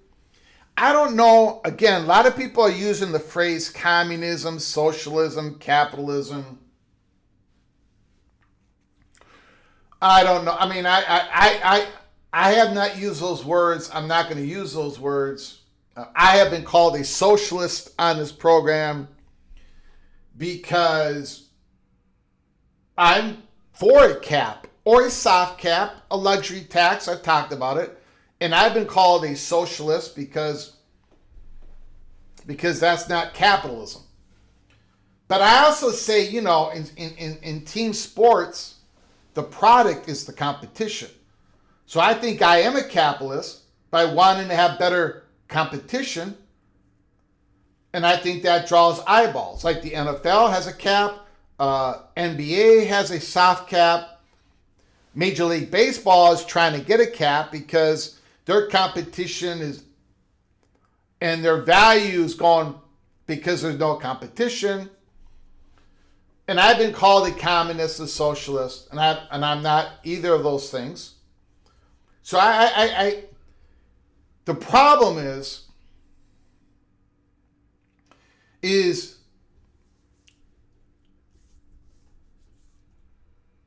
I don't want innovation. I don't want innovation. I don't want us to get locked in on anything. Like, the reason why I'd rather have a collective bargaining versus a government codification of rules within a class action lawsuit is it's going to be harder to change the rules, the agreement within Congress. that's going to be more difficult to change. And it's always going to have to, no matter what we settle on, it's always going to change. There's always going to be a change in landscape in college sports, the NBA, the NFL. That's why these collective bargaining agreements are like 5, 6, 7 years, sometimes longer. And then you have labor and you have ownership go back to the table to reflect the changes. They bargain on the changes, their perception over the change in landscape. Nothing stays static, right? Nothing stays the same. Well, if you're going to have government start taking over this stuff, if you're going to have government taking over the decision making, in my opinion, that is absolutely horrifying on a grand scale. Horrifying. So that's my biggest problem with this. There's a very good Big 12 football channel out there, John Kurtz, who says this bill would save the Big 10 and the SEC from themselves. And I love John Kurtz, but I got to disagree with him. I don't want anybody saving the Big 10 from themselves. If they completely screw up and shatter, then they should shatter. If they fracture, they fracture. If the SEC bickers and fractures, it's like I have no interest in protecting anybody from themselves, because I got to tell you, when the Big Ten created the Big Ten Network, 95% of the people outside the Big Ten laughed at it and mocked at it. If you would have had, we need the Big Ten to protect themselves from themselves, when they created the Big Ten Network, then this innovative idea that absolutely worked would not have been done. It would not have been achieved. I don't want us to be cemented. I don't want anything to be secure. Nothing should be secure. We should always be willing to change and look for better days. I don't want the governments coming in here and saying, bam, bam, bam, bam, bam. Because then it becomes static, it becomes old, and it doesn't work. That's why communism doesn't work, by the way. Because it's not flexible. It's feet of cement. I don't want that in college sports. I do not know what's going to work 2 years from now, 5 years from now. Like, I don't know if the Big Ten plans are going to work. I don't know if the Southeastern Conference is going to work. Brett Yormark's got some big plans. He's cooking up. I don't know if those are going to work. The Pac-12, that they had the advantage over the Big 12. When Brett Yormark signed that deal on October 30, 2022, and I came on here and I said that Brett Yormark hit a grand slam, most people thought that Brett Yormark screwed up for the Big 12, that he took the deal too early, that he left money on the table. Hogwash. If you try to protect the Big 12 from themselves on that day, you would have totally screwed the Big 12. I don't want government trying to save these conferences. They don't know what they're doing. If you came out of that Senate hearing thinking that the government is the place to run college sports, I don't know what to tell you. In my opinion. Thank you, Cope. Thank you for the $10 holler. Very much appreciated, sir. All right. Okay, let's get to some comments and then we'll get to phone calls. Comments and then phone calls.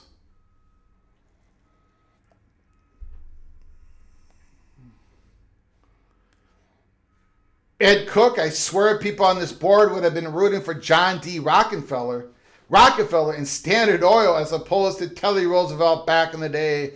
I stand with the trust buster. Frank Potter, folks talking about communism are making the schools look bad. Market text, The first ever game on the Big Ten Network is one of the greatest and most hilarious outcomes with App State beating Meat Chicken. And you know what? It was probably the best thing that ever happened to the Big Ten Network when that upset happened.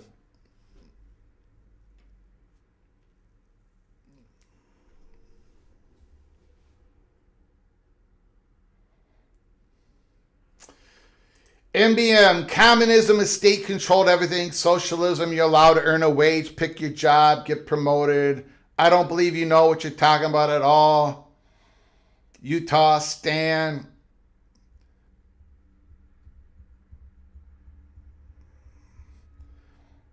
Justin Lucas, the ACC probably doesn't fully endorse the bill because the ACC network. They don't want to lose that. It's a huge advantage for them over the Big 12. Absolutely. It's a massive advantage. The Big 12 has a slight Tier 1 advantage, but the ACC makes up for that and a little bit more with the advantage in the ACC network. The networks would go away. The conference networks would go away, and there is nothing that promotes Olympic and women's sports more than these conference networks. That was not talked about in the Senate hearings yesterday. It's a good thing that I'm not a senator. That the people of Minnesota have not elected me senator. I would run as an independent and I would lose. Utah Ute Stan, I came into this episode with Greg opposed to the bill. The hyperbole and nonsense from Greg has made me support the bill out of defiance of poor arguments. Well, that is the risk that I take. I can understand that. It's an emotional thing, right? That's the risk. I mean, I might be causing the Big Ten and the SEC great damage by advocating of the death of this bill. Because more people might start supporting this bill. Kind of like when I make a pick against the spread. Right? If I take, look, I'll give you an example. Since Wolfpack Justin Lucas is in the house, I'll give you an example. Virginia, North Carolina State. Virginia's favored by 2.5 points. You got Eli Holstein, you got Bo Pibula battling for the Virginia QB1 position, but North Carolina State's got C.J. Bailey. So I'm probably, most likely going to be coming out saying, take the Wolfpack plus 2.5 points. It's a Greg the Gold 5-star lock. What's going to happen after that? You're going to see everybody run to the window and telling the person, I want Virginia minus 2.5, and just keep that ticker going, keep that paper going, have it go blur until the paper runs out. I want the Cavaliers at 2.5, and the person behind the window is going to be saying, why are you so sure you're taking the Virginia Cavaliers? Because Greg the Cooler took C.J. Bailey and the Wolfpack plus 2.5. That's the damage that I might be doing here for the SEC and the Big Ten. Thank you for your comment, Utah Ute Stan. Appreciate it.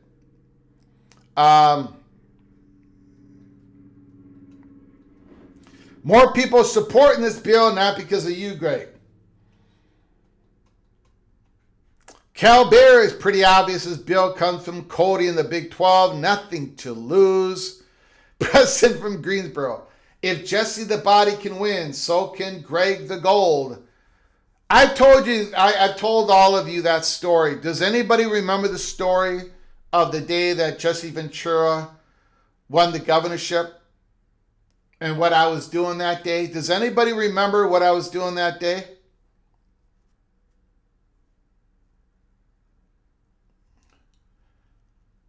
Does anybody remember? Anybody say yes? Maybe nobody remembers my story of that day.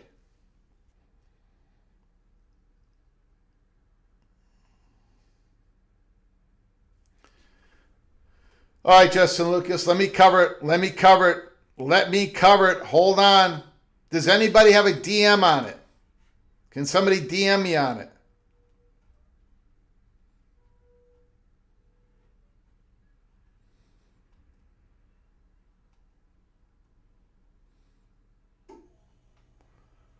I do not see the president's comment.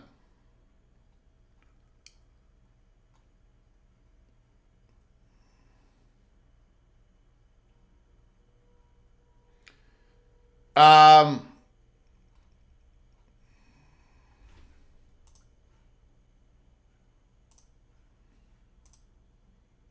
right. Here we go. Thank you, Justin. Appreciate it.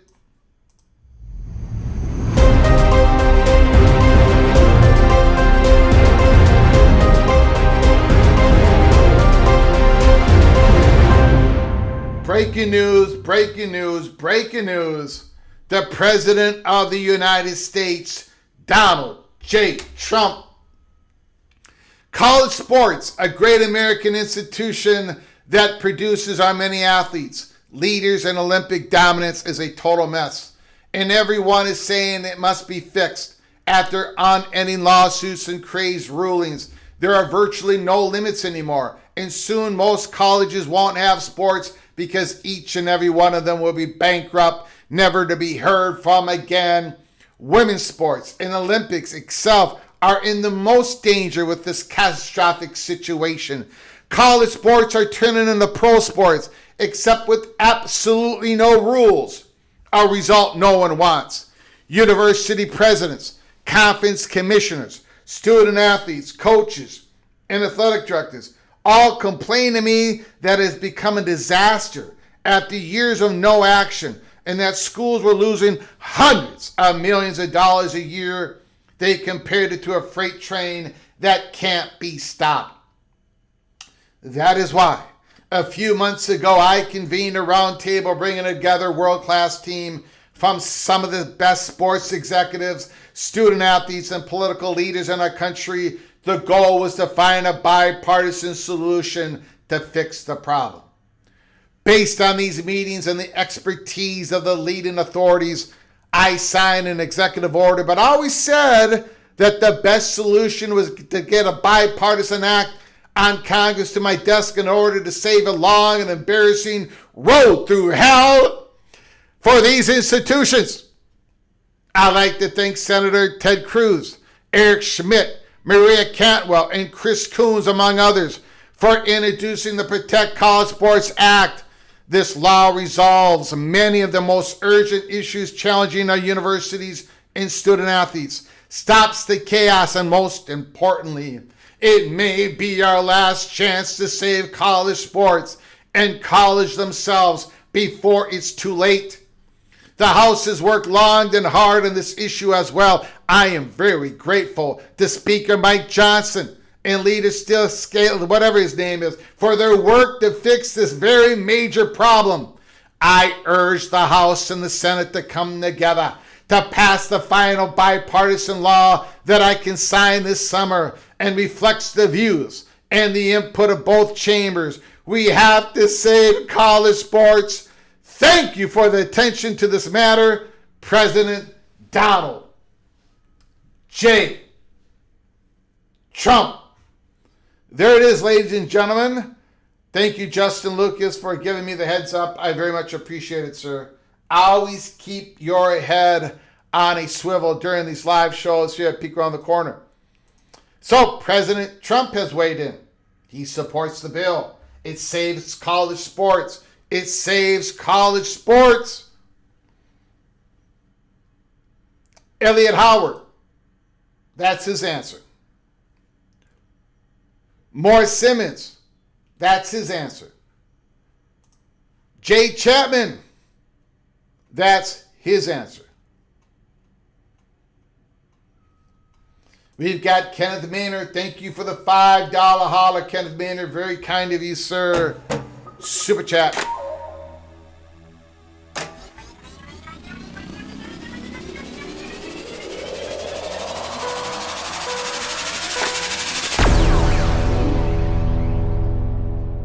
The last thing the P2 wants to do right now is mess with the ACC. They have support in Washington to stay intact. This may end up saving them.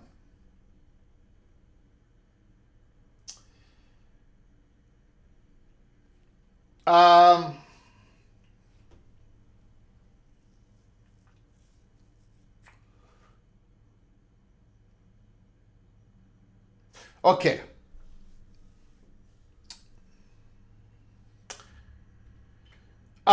First of all,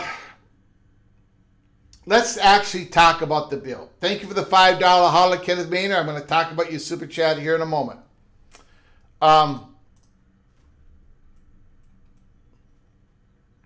This bill in Section 205, it takes away the ability of the Big Ten and the SEC to merge, which they were never going to do, and acquire by purchasing institutional media rights. Single institution media rights, okay? So basically that means that the Big Ten and the SEC would no longer be able to expand. They would not be able to take a Florida State in 2028, 29, 30, 31. They would not be able to take a North Carolina, Virginia. They would not be able to do that. But the bill does not shut the door on a Big Ten and SEC or anybody else, but those two conferences, because those two conferences are the ones that target in 205. It does not stop the SEC and the Big Ten from expanding in 2036.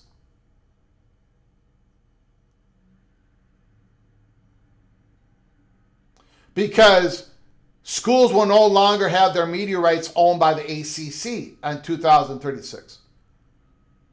So the bill literally does not stop the SEC and the Big Ten from expanding. It just means that they cannot acquire someone else's media rights, another conference's individual school media rights. It's one of the reasons why everybody's making this big deal that Kansas signed it and Utah signed it. Therefore, there's no Big 12 schools that are targeted, whatever, from the Big 10, for example. Utah, in my opinion, Utah doesn't really have a way out until 2029, 2030, 2031. They do not have an exit out like the ACC schools do. This bill only pertains to the Big Ten being able to help buy out Utah's deal within the Big 12. After 2030-31, this bill does not stop the Big Ten from expanding with a Utah or a Kansas or anybody else in the Big 12. So that's why I don't think it mattered that the Utah president signed the document. Everyone's making a big deal of this stuff, and it's like, Utah would love, Kansas would love if there was no expansion until 2030-31. So this bill doesn't even really stop the total expansion of the Big Ten. This bill doesn't do anything. To be honest, this bill doesn't. The only effective thing that this bill does is give government control in about, in the years ahead. Anyways. Thank you, Ted Maynard. Thank you for the $5 holler. Very much look, a lot of people would agree with you. Maybe this keeps the ACC intact. I don't know how many ACC schools would favor that outcome. A lot of them would. A lot of them would not.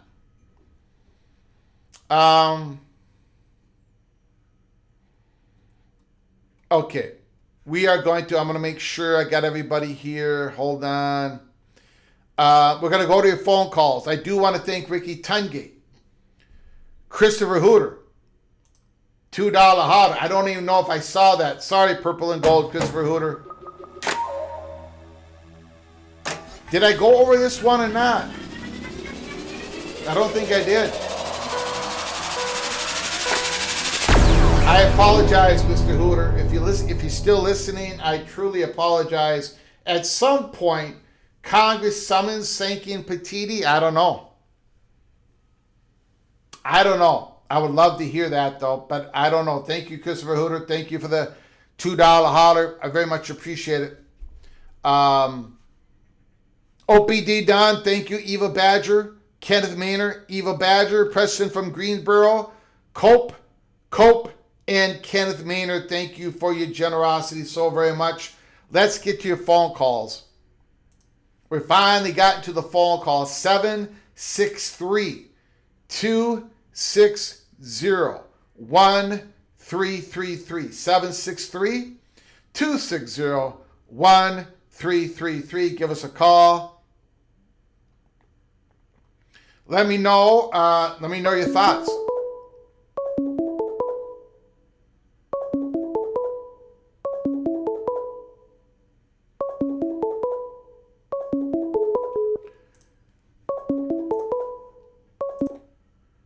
From Studzilla, can you hold on for just one moment, please?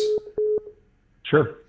Who is this? I'm sorry, I don't follow politics like I used to. How do you pronounce this? Scalese? This Maryland guy? The guy who got shot years ago? Somebody let me know how to pronounce his name. But he comes out, he slams Ted Cruz's bipartisan college sports bill. Slams it. Nobody can credibly say they're going to move a bill to address college athletics and have opposition from the two major college athletic conferences. Steve Scalise tells Politico. Oh, he's from Louisiana. My apologies. I'm getting everything wrong. Today. The Louisiana Republican said he appreciated Cruz's work, but made clear there are still big problems in the House as it relates to Senate legislation, including the employment status of student athletes. I'm glad they're doing some work on the Senate side, but for the House to be able to take anything up, you've got to prevent employment status of student athletes, Scalise said. You also don't want to open up all the schools to lawsuits from trial lawyers that would make a much more litigious environment. Those are the things that have been a big problem on the House side. Anyway, so Ted Cruz is getting slammed by another Republican. Go ahead, Studzilla. The floor is yours. Thank you for your patience, sir. Yeah. So I mentioned in the chat earlier, and I just wanted to say it once you open up the calls, but I don't think people that support this would be quite as supportive if you removed the college sports element of this and, let's say, switch it to, the government goes, oh man, Target's had a rough year and Mohr's having a tough time. So, Walmart is going to be forced to consolidate everything with these companies. No one would ever support that. Or you could change it to any industry. That's just crazy. And the government should never do things like this, especially in sports. They have so many more important things to do. This is so far down the list of important things that even if it was something they should get involved in, there's things that are more important than it, that it should never be something they should ever even get to, because we will never be a perfect enough nation to get to that point. This is crazy. This is a waste of taxpayer money. And, everybody's saying in the comments, this isn't good for you if you're wanting to get into these conferences. I just don't understand. Imagine you have a lemonade stand and the guy lives next door to you has a lemonade stand, and the guy next to him has one, and the guy next to him has one, and you and the one closest to you have the best lemonade stand. But the HOA says, you guys got to pool all your resources because it's not fair that the two of you are selling twice as much lemonade as this other guy. That's not the American way. That's crazy. That's all I really had to say on it. That I just don't understand how anyone could look at this and go, oh, yeah, no, this is a great idea. It's not. It's absolutely not a great idea. The only way you can say this is a great idea is if you're lying to yourself and you're one of the smaller schools and you feel that this is the only way to preserve what's happening. But the problem is whether this passes or not, which it won't, but let's just pretend that either way is a possibility. It doesn't preserve anything. Whether it gets passed or it doesn't, college football has already changed forever. There's no going back. And whether this goes through or not, it doesn't change anything. I'm sorry, it doesn't fix what they think it fixes. Yeah, it doesn't. Yeah. Like this is just someone trying to curry favor with the public. Like, it's stupid. But yeah, that's all I really had to say. Yeah. All right, man. I appreciate it, sir. Yep. Thank you. Thank you very much. Wow. Great call by Stedzilla. Call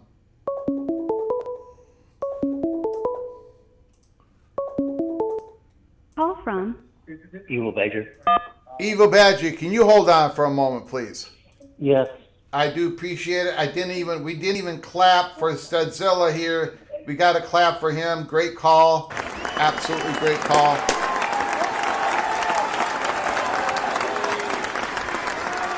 Again, for anybody who really wants this bill to pass, supports the bill, supports part of the bill, please call. I would love your phone call. We'd love to talk with you. Would love to talk with you. So give us a call. I very much appreciate it. Ryan, Willie, the Evil Badger, the floor is yours. Hey, Greg, thanks for taking my call. I'll basically summarize what I discussed with Nate last night. Okay. I believe that this bill is communism because it's singling out the SEC and the Big Ten and probably going to try to force them to share their revenue with all the other conferences, which will not do good for the entire college football world.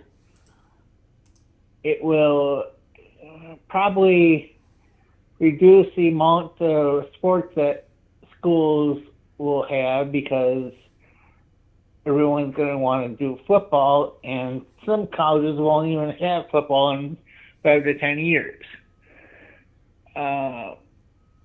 If they force this bill through, I am a free market guy. I believe in the free market, and having government involved in this is not socialism, it's communism, because they're forcing everyone to share revenue. And mathematically, it doesn't. They're saying that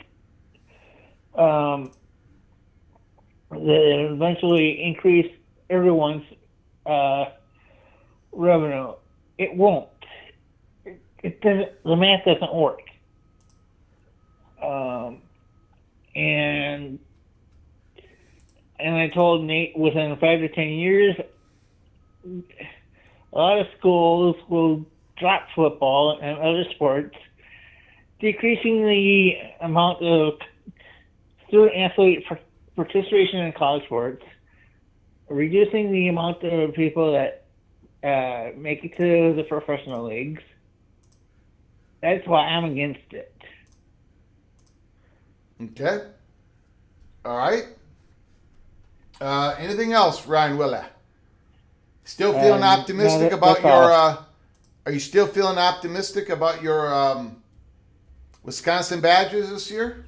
Oh yes, they just got the highest rate of commit just the other day. Mekhi Williams, I believe his name is. Mekhi Williams, yeah, he was committed to. He was committed to Florida State, right? And when he was on the UW campus, he decommitted from Florida State, committed to Wisconsin. Yeah, yeah, that's a big get. I saw that. I read about that. So the momentum continues in Madison, Wisconsin. So this year will be a good year for Wisconsin. They'll make a bowl. Yeah. But wait till 2027. All right. playoff Oh! prediction. Whoa, whoa, whoa, whoa. Hold on there. Hold on. Talking playoffs in 2000. Playoffs? Playoffs? You're talking playoffs? Okay, Jim Mohr. Okay. Alrighty, sir. All right. Thanks for taking my call. I appreciate it. Thank you. All right. Thank you for All right, calling. bye. Evil Badger.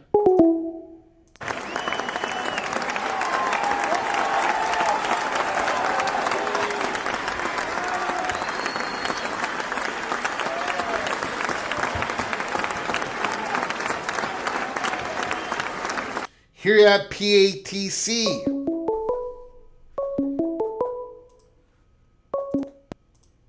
From Mohr Simmons.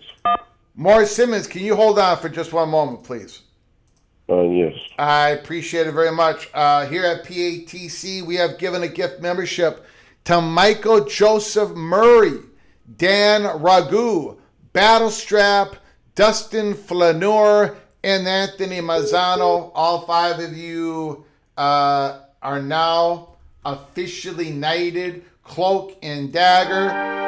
Welcome to the family of Peek Around the Corner here at College Football. You can go to our library of episodes, watch all the episodes, including members only Early Peek Cloak and Dagger. Welcome to the family. Mohr Simmons, the floor is back to you, sir. And yes, Greg. I'm calling because this bill, this Ted Cruz bill and Cody bill, is going to be dead on arrival. And I think that just in the Senate alone, I think they got to get a 60 vote to pass it alone in the Senate. And if you look at the Big Ten, you look at the SEC, you look at the big brand schools in the ACC,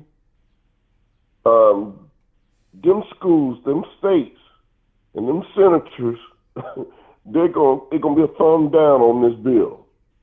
It's literally gonna be a thumbs down, and it's gonna be a political backlash. Ted Cruz know this bill is dead. He know this is dead. I don't know why he even went along with this farce, because this is dead. The power two are not going to give us sovereignty, and it restricts schools from moving. Them are 2 killers right there to this bill.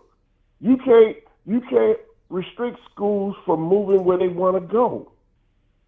And you can't attack 2 school sovereignty. These two conferences did everything right. Everybody else had the same opportunity to build their conference up, build their brands up. If you didn't do it, okay, that's on your conference, that's on your school. I keep saying, it's Johnny come lately now. Everybody now want to see where college football is going. I've been seeing where college football was going. When they first did the first realignment, I say a lot of people are sleeping. Dude, this is where college football is going. And you have to build your brand. No longer can you go out here and play a Kent State or Akron. That ain't cutting it no more. You can't force people to watch games like that, man. You got to play people. Like I said the last time I called in, you got to schedule to play big brands and win them games. That's how you build your brand. I mean, you can have a billionaire donor like Cody, and he could throw all the money behind Texas Tech, but if you don't win, you don't win. It don't matter. This is, to me, is just crazy. And it does more damage to college football, because the quicker we can get past this, then you can set up another system for the schools that are left behind, what they need to do, and then they can go ahead and develop their own little playoff or whatever. Yeah, I remember you mentioned something a while back about G6 was talking about having their own separate playoff. away from the other, the big school, the big brands, having their own playoff. I was for that because it makes more sense. But right now, you got schools fighting to try to get into the Power 2, and it's only a limited number of seats on the train. It's only a small number of seats on the train. Not everybody going to get in. And these schools need to have an idea of what they're going to do if they're not going to be able to get into the Power 2 so that they can set their budget. And you can still have Olympic sports. But at the rate it's going, everybody's so focused on trying to get into the Power 2, knowing you're not going to get into Power 2. I'm just calling it like it is. And that's it, Greg. All right, man. I'm very passionate about football, but yeah, I already seen where this was going, that this was going to be big brand football, big boy football. This is where the money is at. And that's it. You got it. Morris Simmons, I appreciate the call, my man. Beautiful call by Morris Simmons. A lot of passion. He does it in a classy way. Thank you, sir. Mr. Seminole, Morris Simmons.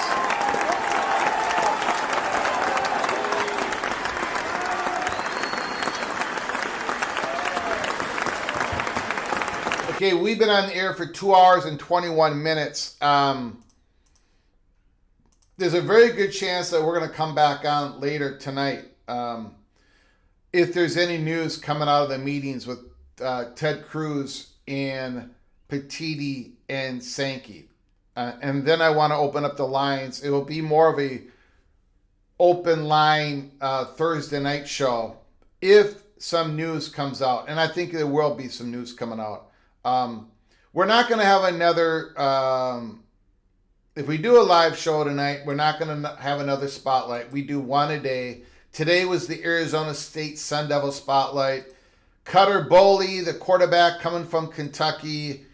He's a gunslinger. He takes chances. He throws too many interceptions. I think Kenny Dillingham is going to try. Of course, he's going to try to develop him. I think the Sun Devils offense is going to be a lot of chucking the ball downfield. Deep routes to Amorian Miller, Red Harris. The running back situation, is it going to be Kyson Brown or Marquise Gillis? I do not know. But Owen Long, the great linebacker coming out of Colorado State, 151 combination tackles, something like 93 assistant tackles, which was number one in all FBS. But, I think Arizona State's schedule does them no favors. On the road to Lubbock, on the road to Provo. They got to go at Arizona, their big rivalry at the end of the season. They're on the road at College Station against Texas A&M.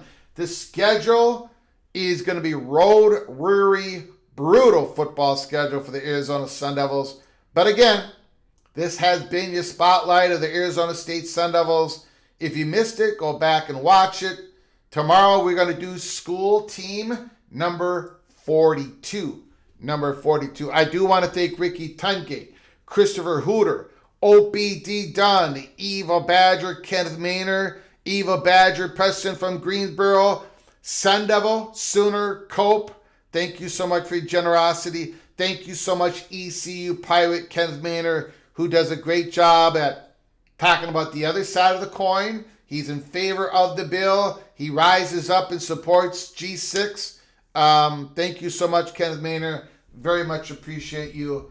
Very much so. Thank you very much. You're very kind, sir.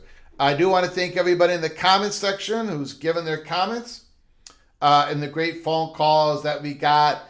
Studzilla, everybody. The Evo Badger, Morris Simmons, Seminole Win. Thank you, guys. Thank you very much. Again, hopefully I see you later tonight. Hopefully I do. We're going to come on live if we got any information about what is going on between Sankey and Cruz, Petiti and Cruz, and everything that's going on in college football. Until then, Make sure you keep your head on a swivel. Subscribe to our channel.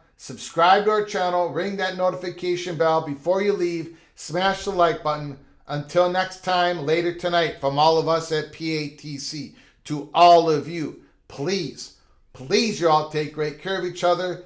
Thank you so very much. And as always, God, family,